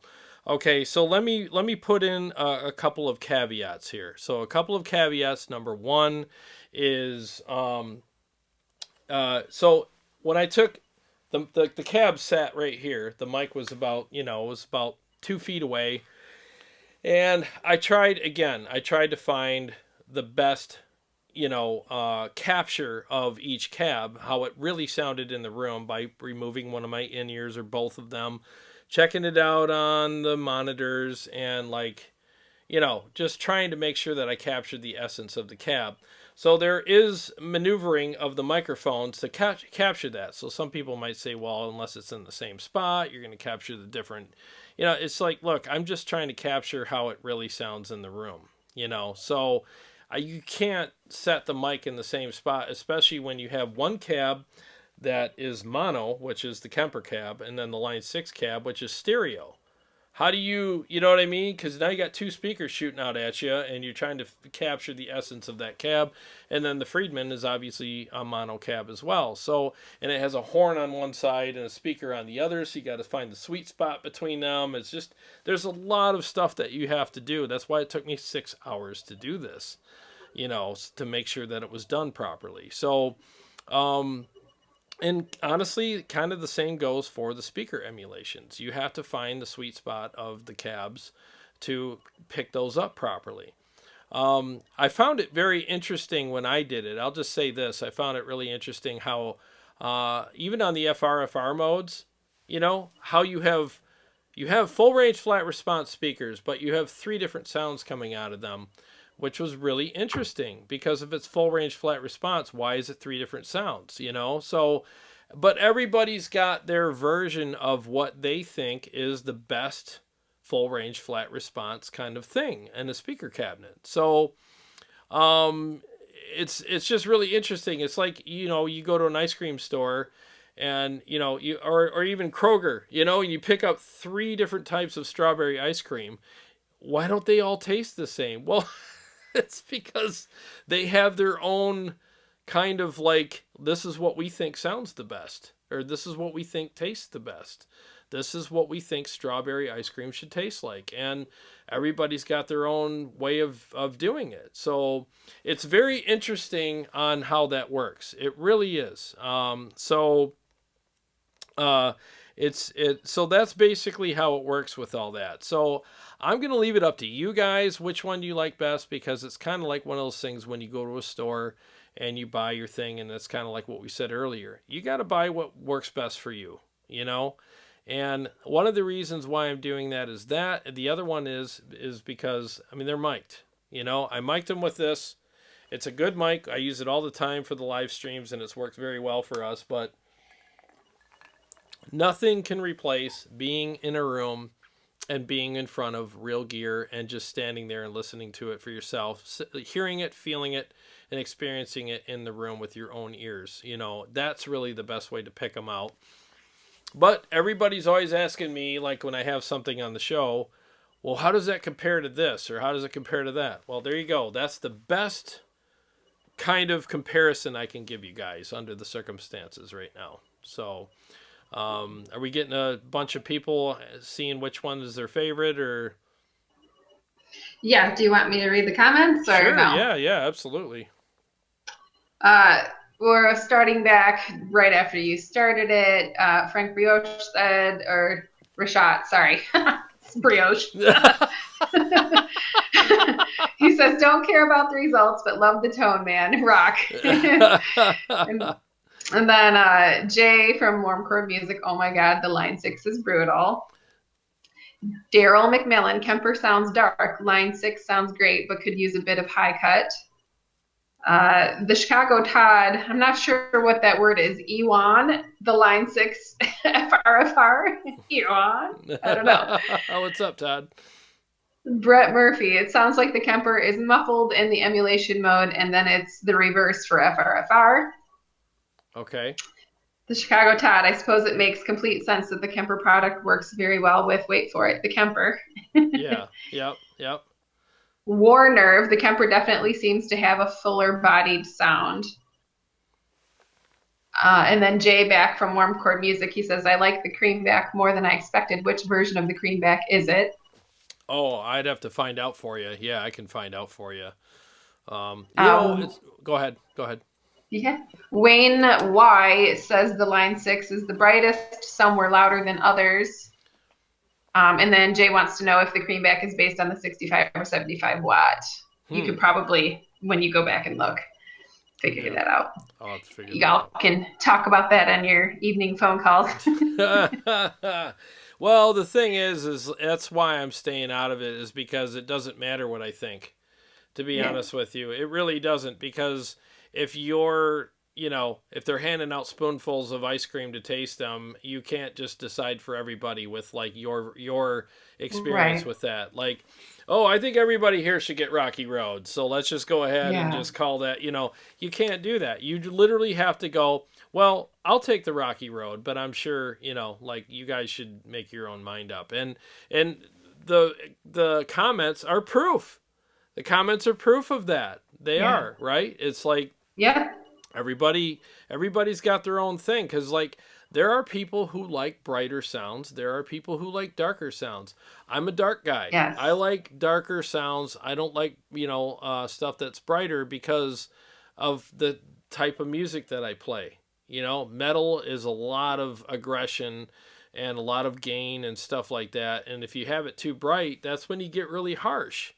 But then there's guys who play like lower or even mid-gain stuff, and they like something chimier, and that's why they'll play like a Vox amp or something. Vox amps are very bright, but they like that chiminess, but there's not a lot of gain involved, so that kind of balances that out. So like if you listen to U2 with the Edge and Brian May, stuff like that, you're going to hear a brighter sound, but it doesn't hurt your ears. It's chimey. But if you take like a high gain thing and put it through a bright amp, you're like, dude, that is like, you're killing my ears right now. So it all depends on what you're going for. It really does. I mean, I used to be so polarized in how I felt about gear in the past, but now I'm not. I'm not so polarized about it. I'm more of a, and I know this sounds very cliche-ish, but I mean, I'm more of what depends on the genre that you play, the guitar, and what you like, and that's why all these products are out there. And let's face it, there's a lot of products out there, and there's a lot of different people with different tastes and playing styles out there and needs. And if there was a piece of gear out there that just rotted on the shelf, then I guess that would say that, well, I guess that's not something that people want, right? But I don't see a lot of that stuff happening right now. So I guess all these companies are having success with their gear. Right. Frank Rashad came back and said Friedman is amazing and Kemper make killer stuff. Christoph is a genius. We think our guys are great as well. I could listen to a jam with either and be very happy. No, and Frank, you're right. I mean, it really is. Everybody that's making gear nowadays, I think Rhett Shull said it, he said we're in the golden age of gear, where there's a lot of, I don't agree with Rhett on everything that he does, but where, he plays a completely different genre as me, so it's fine. But we're in the golden age of gear. So like there's really a lot of great gear to choose from out there. And yeah, there's some stuff out there that's like, really? But it's pretty rare now. We're back in the 80s when I was playing a lot. I mean, there's a lot of crap. There's a lot of stuff that was like, why would you make that? But now that's not happening so much. And I think a lot of it's because everybody's up their game and social media, right? If you make junk, social media will tear you to shreds and you'll be done. So you don't want to make junk.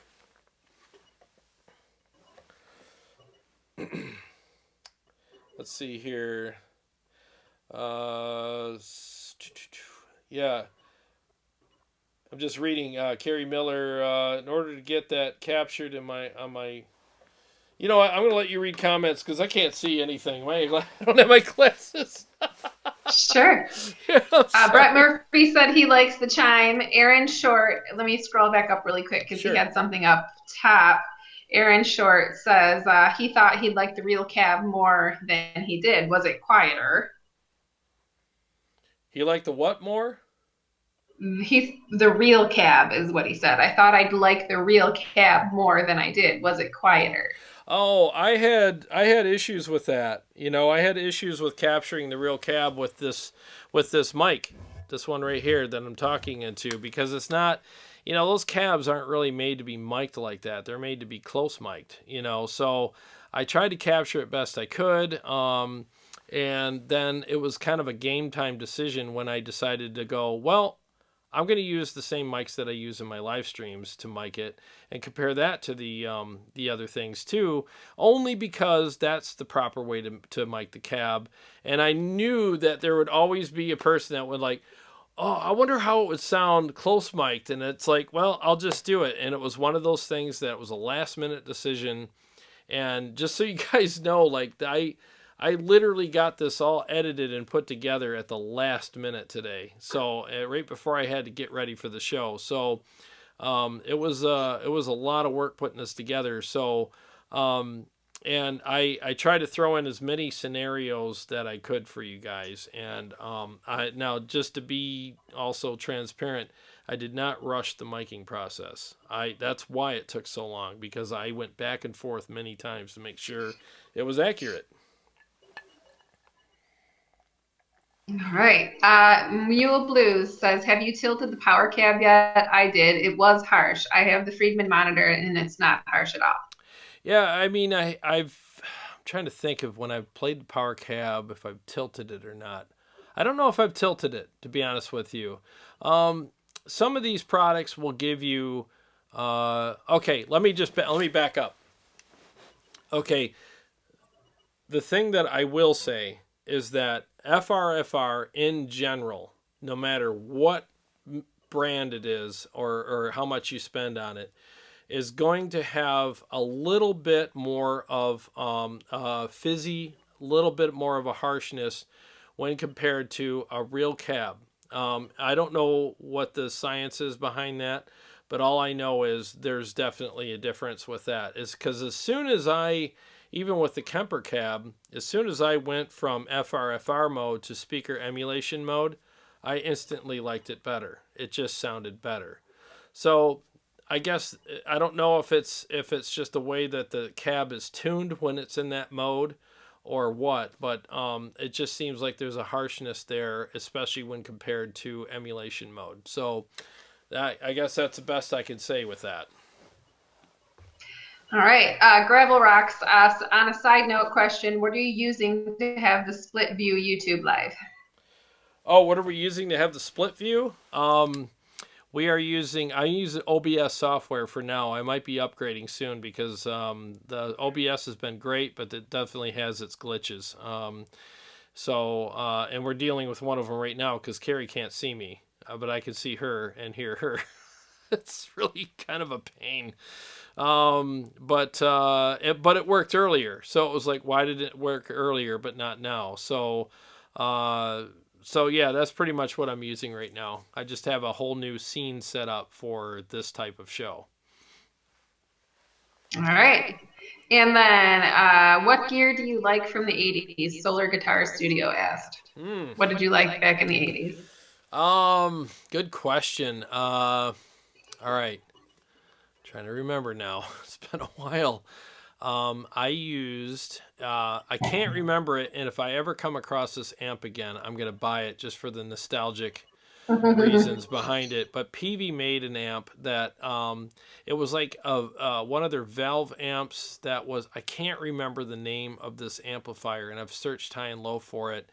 That was like half valve, half solid state or something, and I loved it. I thought it was like one of the best amps I've ever owned back then, and it was just a killer amp. It was a combo amp, so it was a 1x12, or might have been a 2x12, I don't remember, but combo amp, and I loved it. And so there was that, but the best amp I bought from that era was my 5150. I mean, that amp was just incredible. I mean, when those came out, everyone was like, holy crap, what are these? You know, they were just evil. So, and then I used the Ibanez guitars because I wanted to do the fluttery, you know, whammy bar tricks like Brad Gillis did. So I had to have an Ibanez with a Floyd Rose in it. So I played those.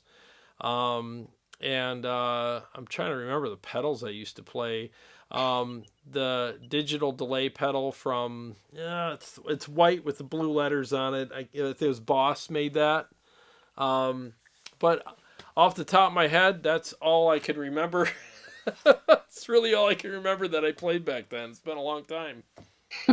Mule Blues says, if you can remember the 80s, you weren't there. Yeah. You know, what's funny is I didn't drink it or do any drugs or nothing. I didn't do any of that stuff. But that is funny because for the most part, for 99% of the people out there, that's true. The 80s were nuts. I was there, and I remember a lot, and I saw a lot of people that probably don't. I was just a kid. I was doing kid stuff. Yeah. Rub it in. Robin. What if, I wouldn't want to grow up in the 90s, though. No offense, but I could not grow up in flannel rock land. I love flannel. Ugh, flannel rocks. Do you love flannel? Flannel. I know you love flannel, but do you love flannel rock? Flannel. I can deal with it. I know it's like Satan's spit in your ears, but I can deal with it. It really is. I hated all that stuff. I really did. They're all the Live Ready Sound says, was it a PV Deuce? Nope, it wasn't. I can't remember what it was. Here's the thing: if somebody names it, I'll know it right away. It'll like bing, it'll pop right in my head.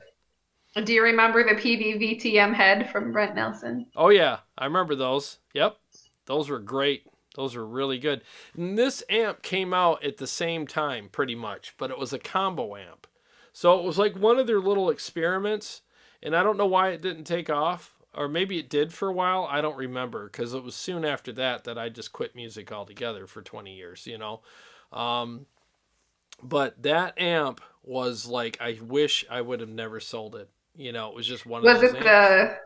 Was it the PV Model 212 SF Classic? No, because I was in a metal band, so it had to be metal. It just was it was a weird one-off kind of amp that they made. And I don't know if a lot of people bought them or not, but the VTMs were everywhere for a while. And a lot of people really bought those, and they were killer. Frank said, social media should tear you to shreds if you make junk. If we have access to social media and channels like Tone Wars, it is crazy for manufacturers not to listen. If we don't listen, we are just lazy. No, you're right. I mean, the thing is like, the best thing that you can do as a company, I don't think that you should listen to every channel because some channels have agendas. Some channels just have guys on there which just horrible taste, you know. I always weigh things out. So like when somebody comes up to me and says, you know, I don't really like your I'll just put it to you this way, Carrie, like if somebody came up to me and said, it came up to you and said, I don't like your outfit, what would you like do? What's the first kind of calculations that go through your mind? Hopefully this is done in real time, but I would go like this.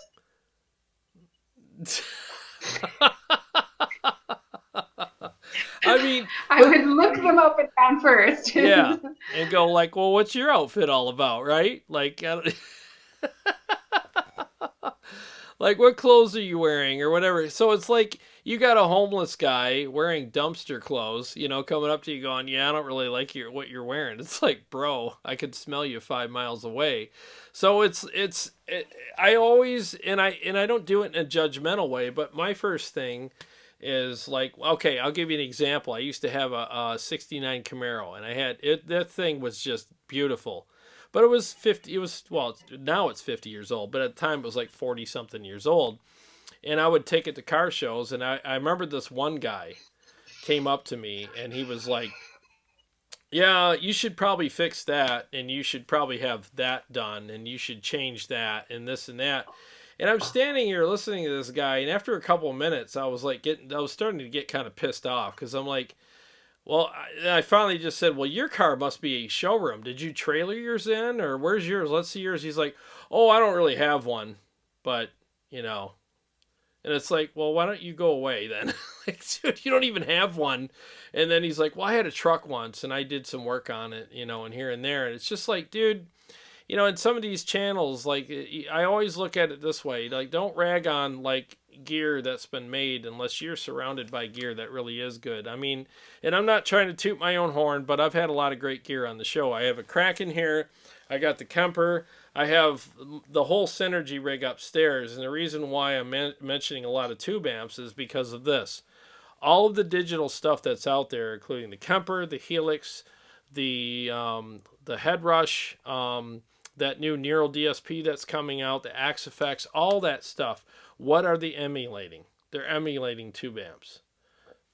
So if you have a guy that's got a lot of tube amps and plays through them a lot, and I do every day, and he says, well, you know, he has an opinion about all the different products, the digital products out there, he's probably got a pretty good point because he does play tube amps. So he's comparing them to those because that's what those products are emulating. And he's going to be honest with you about it. But guys that only play digital products, you shouldn't really weigh too much into their opinions, because it's like I always say, if you live on Mars and you paint trees, they probably don't really look like trees. You know, I mean, you got to be surrounded by trees so that you can paint proper trees that look right, you know. So I have both types of gear here. And I think that I have a pretty good understanding of which digital product feels like a real amp, because I know what real amps feel like. But I also have a good idea of which ones that pair with real amps really well. And some products were made to replace amps. Some products were made to work with them. And the Helix works really good with all of my amps. It really does. It pairs very well with them. If I tried to do that with the Kemper, I could do it. It would be redundant, number one. And number two, it's not really set up for that. So it would be a pain in the rear end to get that to work right. But if I flip the script on what I just said and say, well, if I want to replace my amps, the Kemper's going to do that better than the Helix. But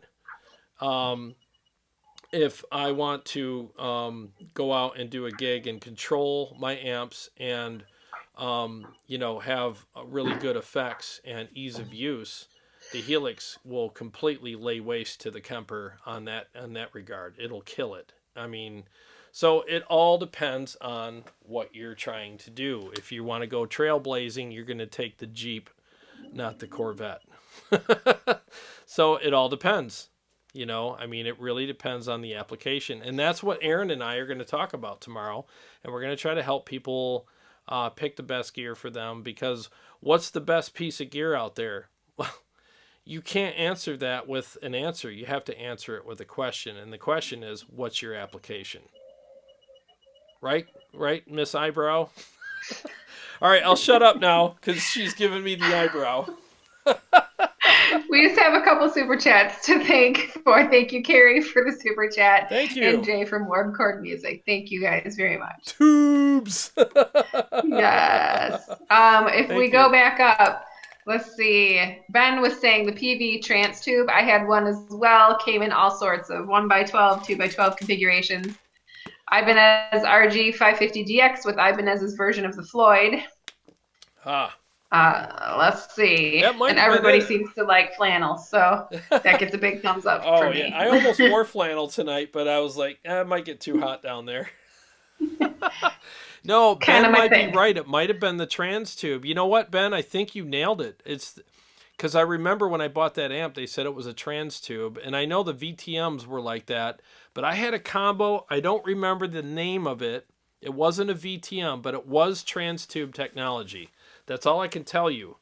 So I have to find that amp, and if I do, I'm buying it because I'm going to have it on the show. It sounded amazing. It was a great amp, so I want to have it, and I'll never sell it again.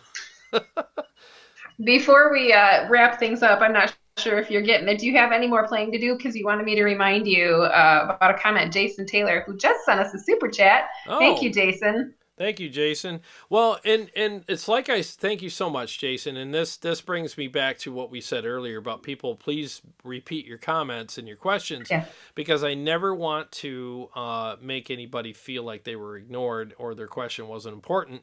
And the reason why I'm addressing this one right now is because after I watch the show, because a lot of times I get busy. Like I'm sitting here playing and doing stuff, and comments are flying by.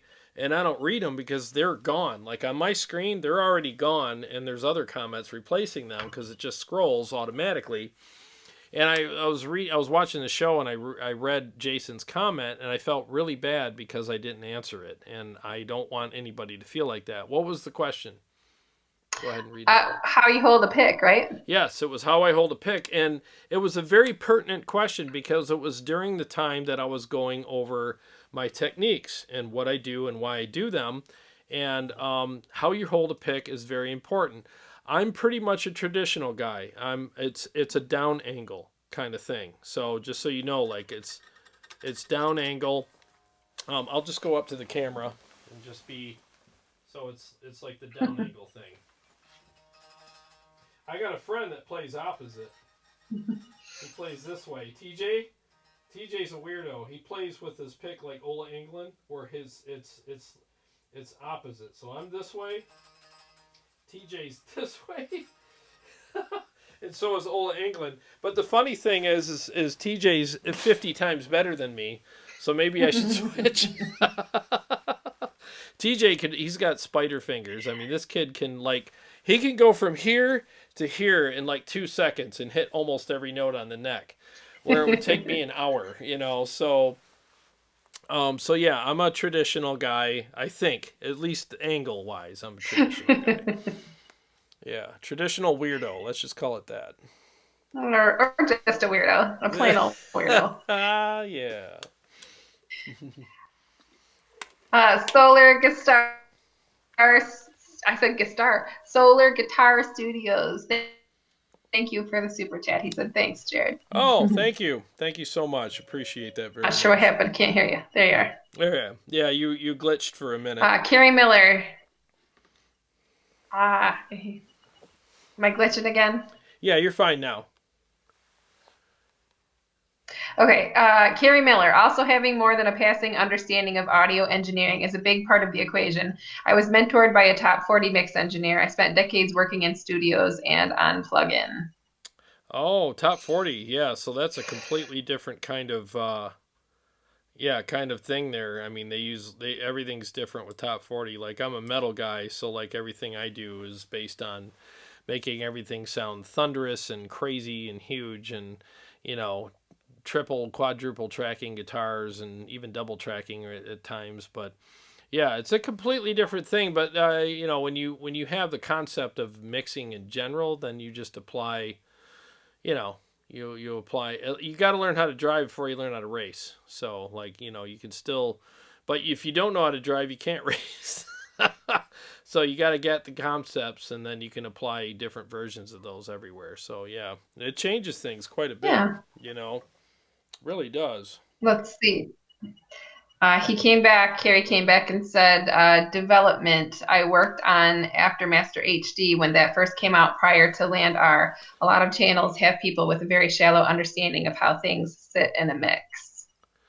No, they do, and that's one of the things. Like when I'm making my Kemper profiles for let me do this real quick for my website, is when I set up the effects. It's a big deal. Like I was just telling you, you and I, Carrie, we were talking about this the other day about because the website's coming together, and you were asking me about that. And one of the things that I'm going to do for people is, so for like a lead channel, when you have more gain, less gate, and more, and like the delay, when it's by itself, it's going to be a little crazy, the delay level and stuff like that, and the repeats, because in a mix, you want it to be like that because it's going to be big. It needs to melt away perfectly. If you don't have enough repeats, you're not giving it enough space.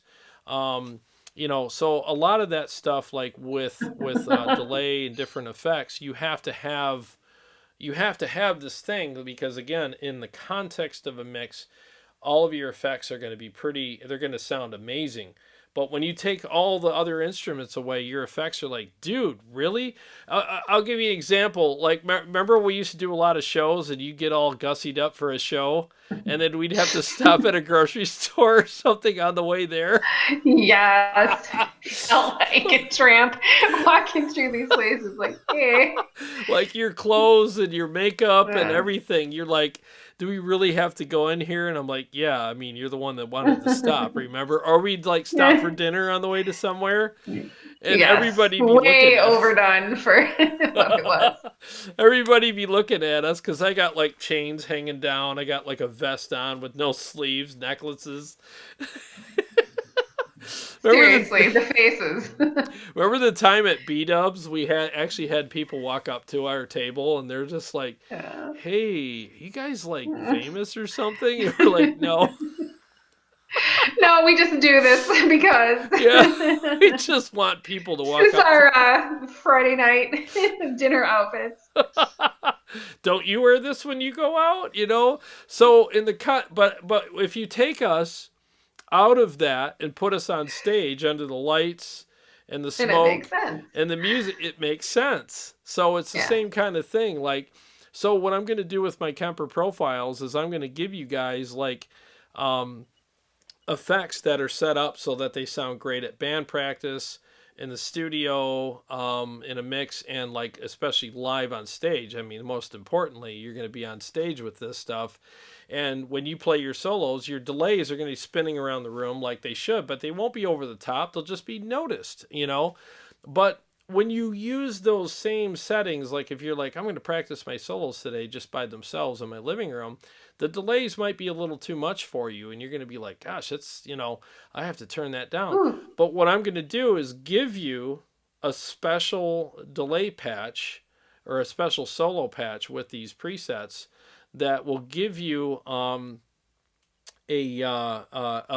more subdued, kind of version of all that. So when you play it by itself, it's like it's great for just in the room by itself.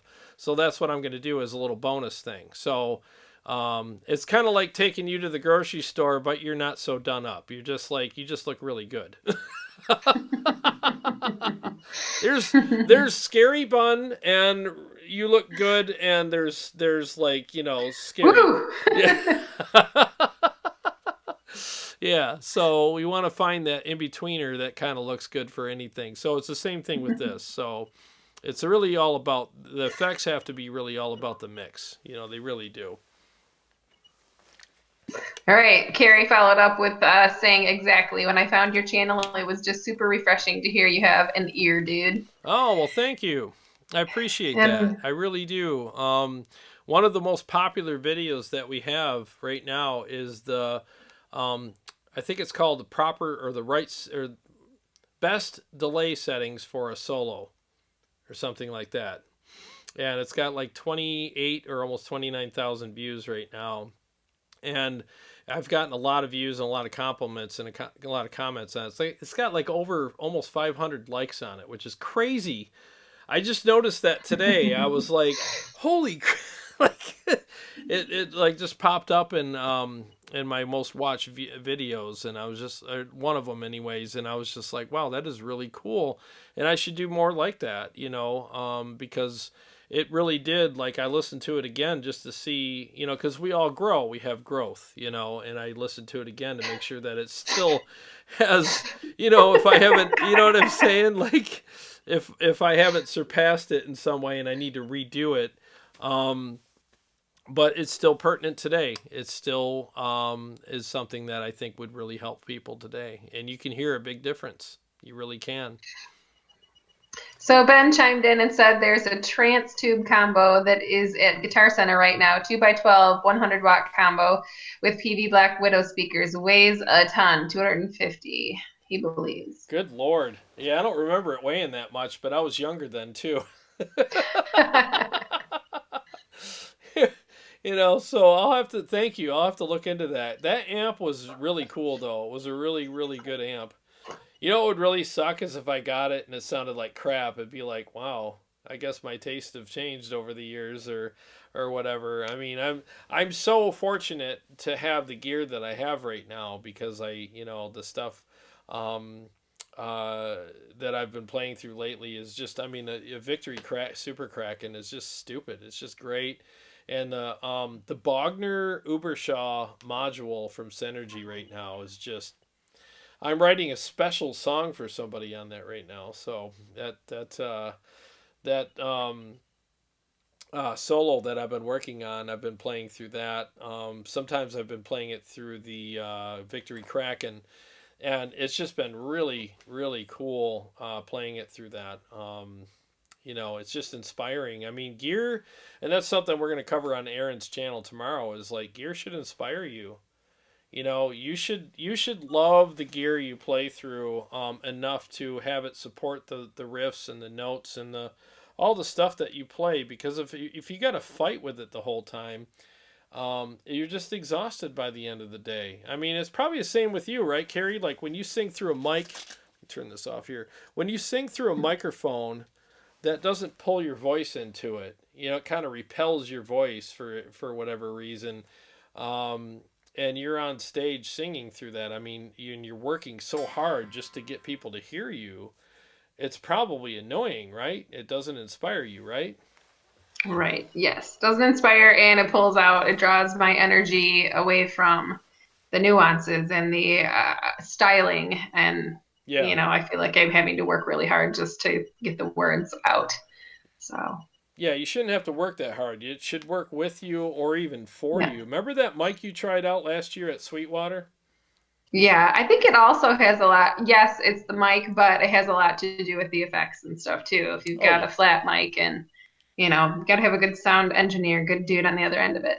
Yeah, like having some delay and some really cool stuff, so you could pull out of your notes and you can hear them kind of melt away, as opposed to being so sharp. I mean, that's the thing. Like, when you're doing guitar solos and your notes just end like that, it's awful. It's like there's no flavor there. It's just kind of like, man, why didn't you spice that up a little bit with something? I mean, there's exceptions, but I'm a big effects guy. Like, with my patches with my Helix patches I'll be releasing for 4-cable method, and my Kemper profiles, I mean, I'm not kidding you guys. This stuff will be dialed in. It's going to sound good. Like, when you play your solos and stuff like that, especially in a mix, you're going to be like, oh my God, like, I can hear my notes. Like, I can do a run and I can hear the swarm of notes coming behind it and kind of backing it up without interrupting everything that I'm doing.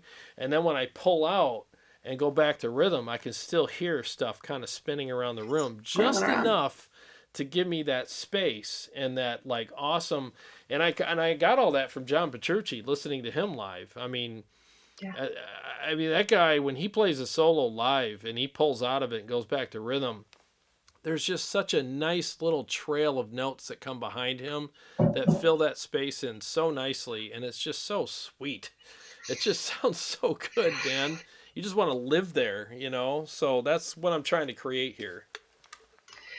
It was going to switch it up real quick, if that's okay. I know Yeah. this past week that you went live on Facebook and we're talking about what, I don't know if we can say the word on YouTube now, but the current situation of the world Yeah. is doing to the local scene, local music scenes. And you had expressed your opinion and gave some ideas about how it could rebound or what would help it rebound. But I was wondering, what are you, where you guys are? Not everybody in the chat rooms from Michigan. I mean, what is the scene? What's the hum going around in your local music scene about? Is it going to be the same when you guys go back, when we're able to open the bars again and have people congregate and go to concerts? And what does that all look like for you guys? Yeah, it's a good question. It really is, because we have some promoters in the area that do a really good job at what they do, and one of them went live on his on his venues page the other day and talked to everybody. He had like 300 or almost 300 people, or 300 plus, or I don't remember the number, but there was a lot of people on there, and he offered some good stuff. And he's actually and he's at least being proactive with the bands and going, all right, this is where we're at. If when we open up again, they might allow 20, 50, 100. We don't know. No one knows how many people they're going to allow in the venues. So he's asking people, like, what do you guys want to do? What do you think the best options are? Here's my opinion. Here's what I think we should do. And it was really cool. But I want to see if there's other people out there, whether you're a promoter or a musician that has seen promoters talk about this. Like, what's it like in your situation? How are you guys dealing with this? And while you guys are posting on that, I want to just make sure I respond to Jason Taylor. Off topic, but what do you think about the new 2020 re-release of the Soldano SLO 100? We're going to find out very soon, because Motor City is going to get them, and I'm going to review them. And my initial kind of thought process on it, without playing it or hearing it like for myself, is the price is really high, but we'll find out if it's worth it or not. I think there's a lot of conjecture about, well, Mike's amps were worth a lot back in the 80s because it was him making them. Well, he's not making them anymore. BAD's making them, and look, I love BAD. They make great stuff. all my Synergy stuff's made by them, and it's awesome. I've had zero problems with it. It's been great. Knock on wood. But I just would say that that was, if that was really part of what made his amp so worth the money, but he's out doing whatever he's doing now while they're being made. I don't know if that correlates. You know what I mean? I don't know what that means. But for a 2-channel, I think it's a 30-watt combo amp, or a 30-watt amp head, lunchbox head, that's $2,600. That thing better blow my skirt up big time, or else I'm going to be like, yeah, it's a great amp, but $2,600, I don't know, man. That might be a little steep for me. I know he has that cascading gain thing, so we'll have to see. The jury's, and again, it goes back to what I said earlier. One person would probably look at a Porsche and go, it's not worth it for me. I'd rather just buy this Volkswagen Bug over here and I'll be fine. But then there's the guy that just has to have the Porsche. So it's like everybody's different. So it depends on really what you want, And I hate to sound all PC, but I've learned doing gear reviews and doing this for as long as I've done them now, that it's amazing how many times I'm shocked at, I would never spend that kind of money on something, and I get 10 people going, I did, and I'm glad I did it. And it's like, all right. To each their own. That's really what it comes down to. All so right. What are you seeing there, Well, Carrie? let me scroll back up a little bit. What was that? I said, what do you see in the comments there? Jay from Warm Chord said, I really appreciated Jared's Facebook stream. I was very active in booking shows in the early 2000s, and I'm totally against bands playing for free. Let's see. Jamie, the Law says, my bass player, Mike Scott, we are constantly brainstorming and putting darts on the board with the community and other venues.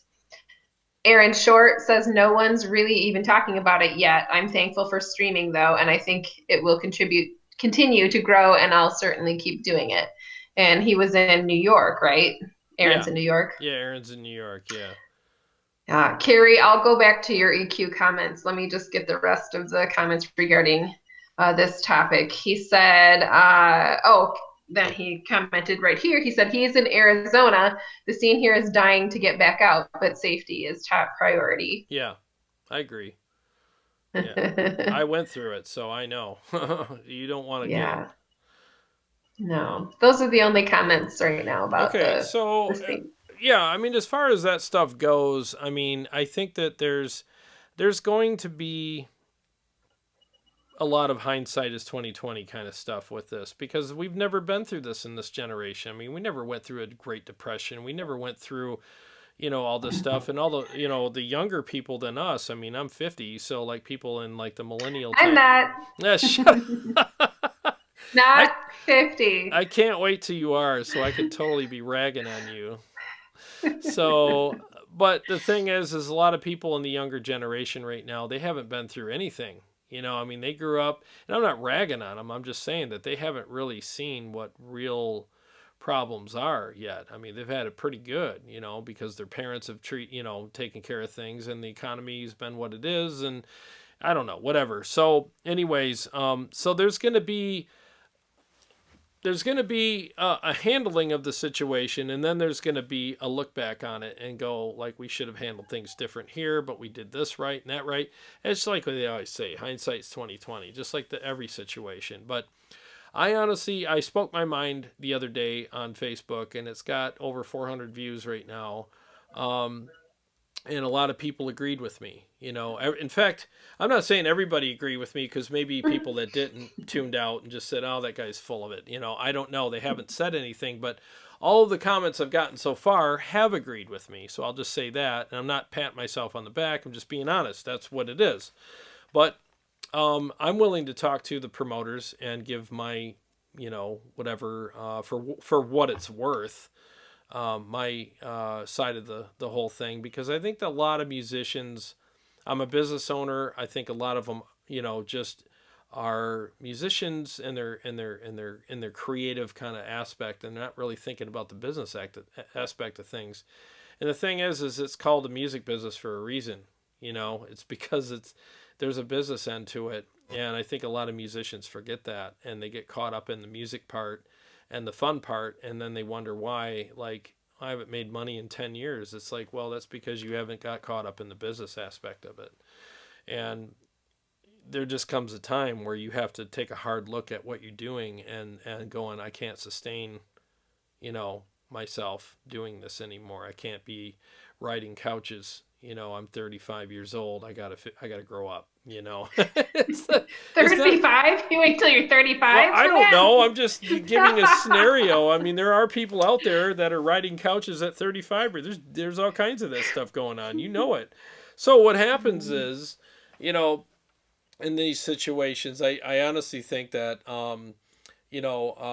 Mike Scott had some good ideas. I mean, you can't open the bars back up and say $30 a ticket, come on back in. We got to make up for all our losses, and everybody's broke, and they're going to go back in there and pay $30 to see a local band. That's not going to happen. So that's a very smart move on his part.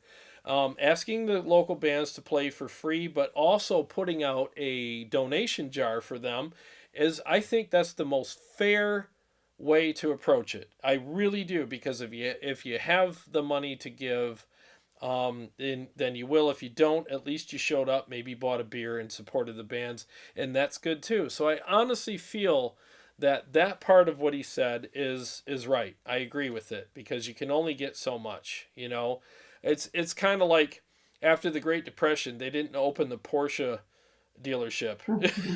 It's like, come on in and get, I mean, come on, people couldn't even afford to buy a wagon, a radio flyer wagon, let alone a Porsche. So I get all that. I really do.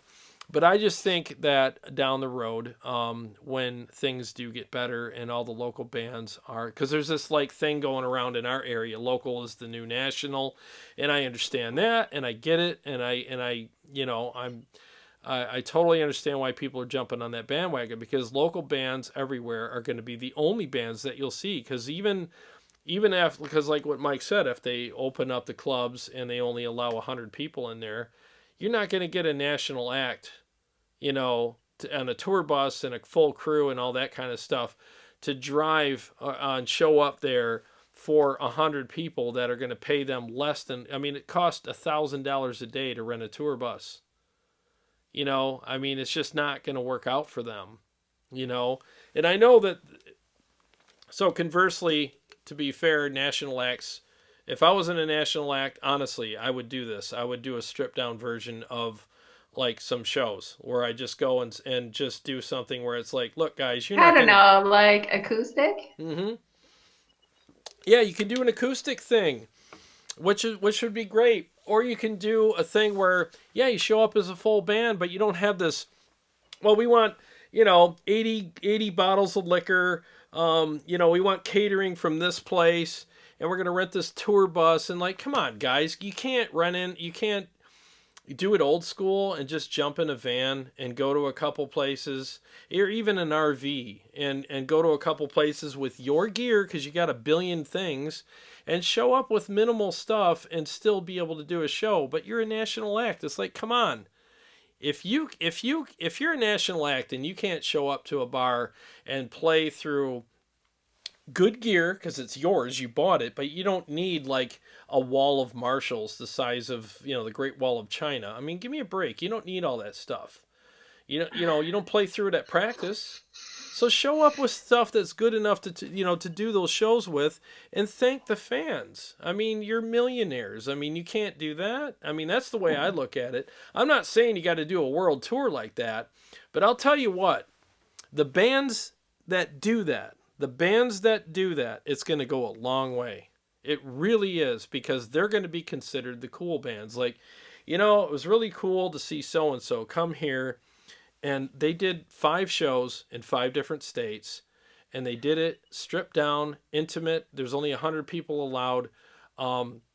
They might have broke even. They might have even lost a few dollars or made a few dollars. But at the end of the day, who cares? Because they just got a bunch of fans for life, and the press for that would be amazing for them. And they would be the bands everybody would glom onto and love forever, because they're more of the real people, like the people's champion. You want to be the best champion in the world?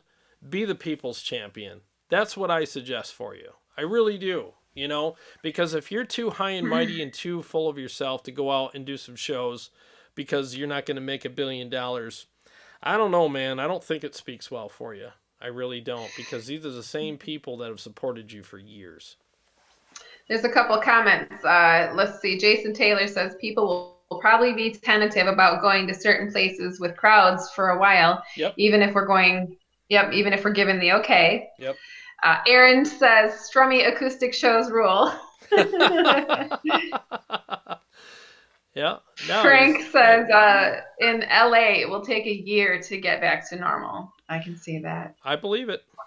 Yeah. And then Aaron came back and said, my fear is that bars will reopen, but they won't have live music straight away. It's going to be a long process, I think. You're right. No, you're right. It's going to be a slow burn. It really is. And again, to all the promoters and all the people that are dealing with this, I do feel bad for you, because there's going to none of you have ever dealt with this. So there's going to be decisions that you make that in your heart and in your mind right now that are the best that you can do. And then later you're going to look back and go, man, I wish I would have known what I know now. I would have done this. But you don't have the information. You don't have a DeLorean with a flux capacitor or a crystal ball. So you're going to do the best you can with what you got. So God bless you guys, and I hope you guys make good decisions. And I hope the scene comes back everywhere and that people are able to survive this. There's a couple of things that I want to say about this, though. Okay. So number one, I just hope that the local bands that are going to carry the load and take on the responsibility to stoke the fires in the scene and keep it alive, that they're appreciated later. You know what I mean? I hope that they bring their best. I hope that they're not taking advantage of it in a way where they're capitalizing on it in a bad way and getting their heads filled up with, ego and stuff like that, because, guys, you're going to have to pass the torch back to the Nationals eventually. You just are. It's just going to happen. It's just the way it is. And I'm not saying that now you're nothing, but you're going to have to, there's going to come a point where, so-and-so band is going to come back and pack the place out, and make whatever they're going to make off of it. But on the other side of that, I hope that so-and-so band, when they come back, they're grateful enough to the locals that kept that place alive that they get to play at and make money at, that they don't treat them like they're nothing. You know what I mean? Because it's like, guys, National X, if you're watching this, and maybe now or down the road, seriously, if it wasn't for local music, there would be none. You're local too. You just get to travel, and we're the ones keeping this fire stoked for you. So when you get here and it's still nice and toasty, remember who kept it warm for you and appreciate us, and the other thing is again, I'll say this to the local bands, I hope they don't get heady about it, but I also hope that they're rewarded for it too. And yes, play for free or tips or donations. I mean, it is what it is right now. There's just not a lot of money to be flying around, and I get that. I totally get that. But I just hope it doesn't come back to what I said in my live stream the other day on my Facebook page, where it's like they work their butts off, they're respectful, they show up, they play for whatever they can get, they keep the fire stoked, and then the Nationals start coming back, and next thing you know, locals want to get on that show of that national, and play at that venue they kept alive the whole time. And now it's like, oh, well, here's 50 tickets you got to sell to be able to be on that show. To me, I just don't think that is the way we want to go. And I don't think that would be respectful to the locals. And I don't think that is something that we want to save the scene so that it can become that again, because that's what it's been for the last several years. I would like to see a better version of that this time, because it's like I said in my live stream, you don't get a lot of chances to have a do-over, in life. And I think that this is one time where we do get a chance to do that. So let's do it right this time. Let's do it better and create a better scene for everybody. All right. There's one quick question, because I'm not sure if it's George or Jorge, Guitar 25. He seems new to the channel, so we don't need to spend, we don't need to spend time because he's new, but he just had a quick question. Well, doesn't sound so quick. Hello, guys. I want to understand metal tones. For classic metal is less gain, and for modern is more gain. He's still a beginner. Jared, if you have any other videos on your channel that he could search, I know we can't go over that right now because it's 9:30. We've been on for 2.5 hours. It is time, but maybe you could suggest some of your other videos for him to look up. Oh boy, I don't really have. And welcome to the channel. Thank you so much for being here. Really appreciate it. Seriously, thank you. I could spend a couple minutes on this. So basically, I think it's not really a matter of gain. I think it's a matter of aggression. So like modern metal is more aggressive sounding. The gain, my gain is on my Kemper patch right now, it's 5.5. It's not like really over the top, but I'm slamming the dog crap out of it with an overdrive, which gives it that, that rage, that, aggression and tightness.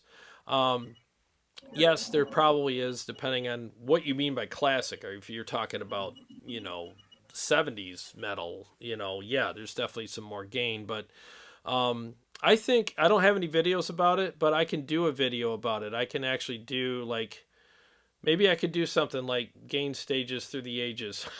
How do you come up with this stuff, man? It just comes out, You know me, I'm always full of that stuff. I mean, gain stages through the ages. I think that would be a good video live stream. But basically, something to help people understand, and even myself understand what people were doing back then.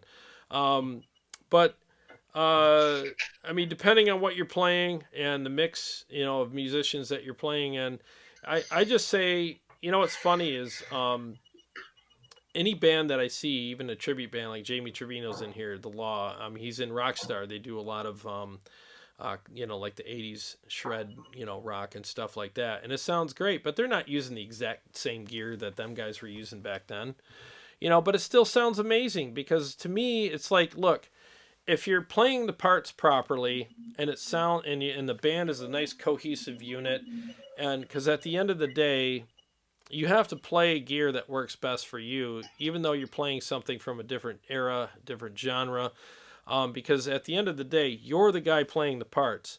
So the best advice I can give you is find a tone that really works for you, that feels good, that responds to what you're doing very well, and as long as it's cohesive with what you're doing, I would say go for it. I wouldn't try to, say like, well, I'm going to do a tribute act for like, Black Sabbath, and I got to use Tommy Iommi's, exact guitar and amp.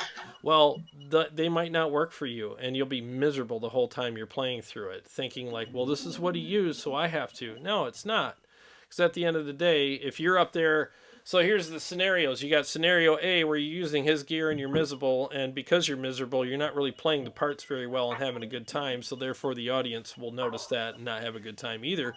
Or you can play stuff that works for you and is cohesive with what they did, and you're having a good time, you're playing at your best, and the audience is going to notice that and have a great time. So there you go. There's your answer.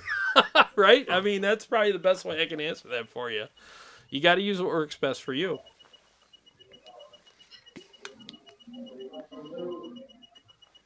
So, yeah, there's still a delay, isn't there? You're like waiting for me to stop talking? Is that what you're doing? Oh yeah. Yep. Sorry, I think I'm hearing a bunch of noise upstairs too. So I would say, like, what are they doing? What's up, Jim Sieben? What's going on? Let's see. Take what you like from old bands. Yeah, Ben Burnett's saying that modern bands or make your own. Yeah, Ben's pretty much agreeing with me. Like, just use what works for you, dude. Seriously, like at the end of the day, if you're playing the songs properly and they sound amazing, at the end of the day, that's really all that people care about. They just love the fact that you're playing the parts well, and it's a well produced show, and you guys are all like just nailing the music and the performance. No one's really going to be looking on the stage going, yeah, but so and so used this amp. I mean, you're not. Those are the guys where you're like, I don't care what you think, dude. Like, you know what I mean? Those are the guys that talk through the movie and rag on the acting, and it's like you're not there for them. You're there for the people that just love the music. So yeah, Mule Blues. Yeah, a lot of people are agreeing with me. Yeah. Oh, it's a killer topic. Oh, okay. Carrie Miller says killer topic. What did I say? Metal, was it again? I already forgot. Gain stages through the ages. Oh, gain stages through the ages. Oh, you wrote it down? I did. You're awesome. She's so awesome.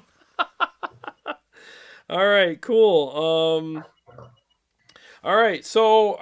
We've been on for 2.5 hours. Been pretty long night, and I gotta say, I could stay on for 10 hours with you guys. I love doing this so much. Yes, Carrie's like really. But I really appreciate everybody tuning in tonight. I hope you guys enjoyed the shootout and the topics and the little, all that stuff. I mean, I did. I had a great time tonight. Before we went live, I was really stressed because of all the, the technical difficulties that I was having today. And, you ever have those days where everything you touch turns to dust? I mean, today was that day for me.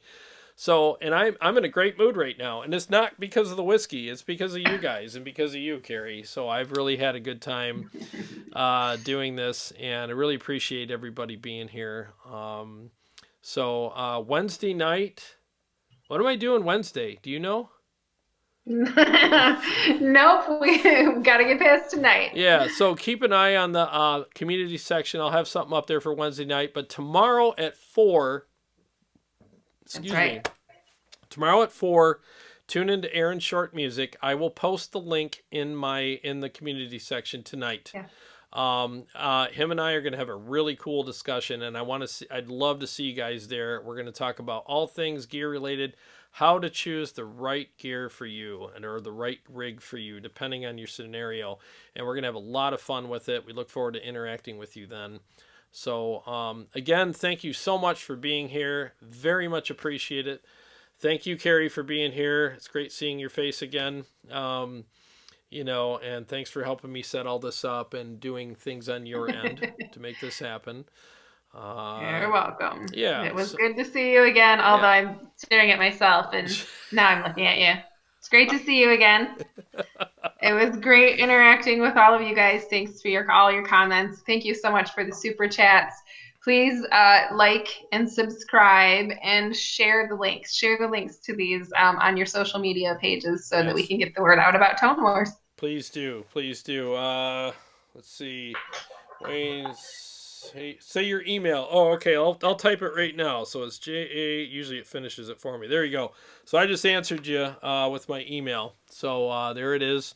So email me whatever you got to email me, and I'll be happy to respond. So again, thank you very much, guys. Love you. Thank you so much for joining us and spending your evening with us. You could have spent it anywhere, but you chose to spend it with us, and we very much are honored, and we appreciate that very much. So I will see you guys tomorrow on Aaron's channel. We're going to talk about gear and all the crazy stuff we love with that. And then Wednesday night, I'll be back with, who knows, but I'll post it in the... I'll post it in the community section, and I will have something up there for you guys very soon. Look for it tomorrow, okay? All right, well, take care of you guys. Love you, and God bless you guys. We will see you all next time.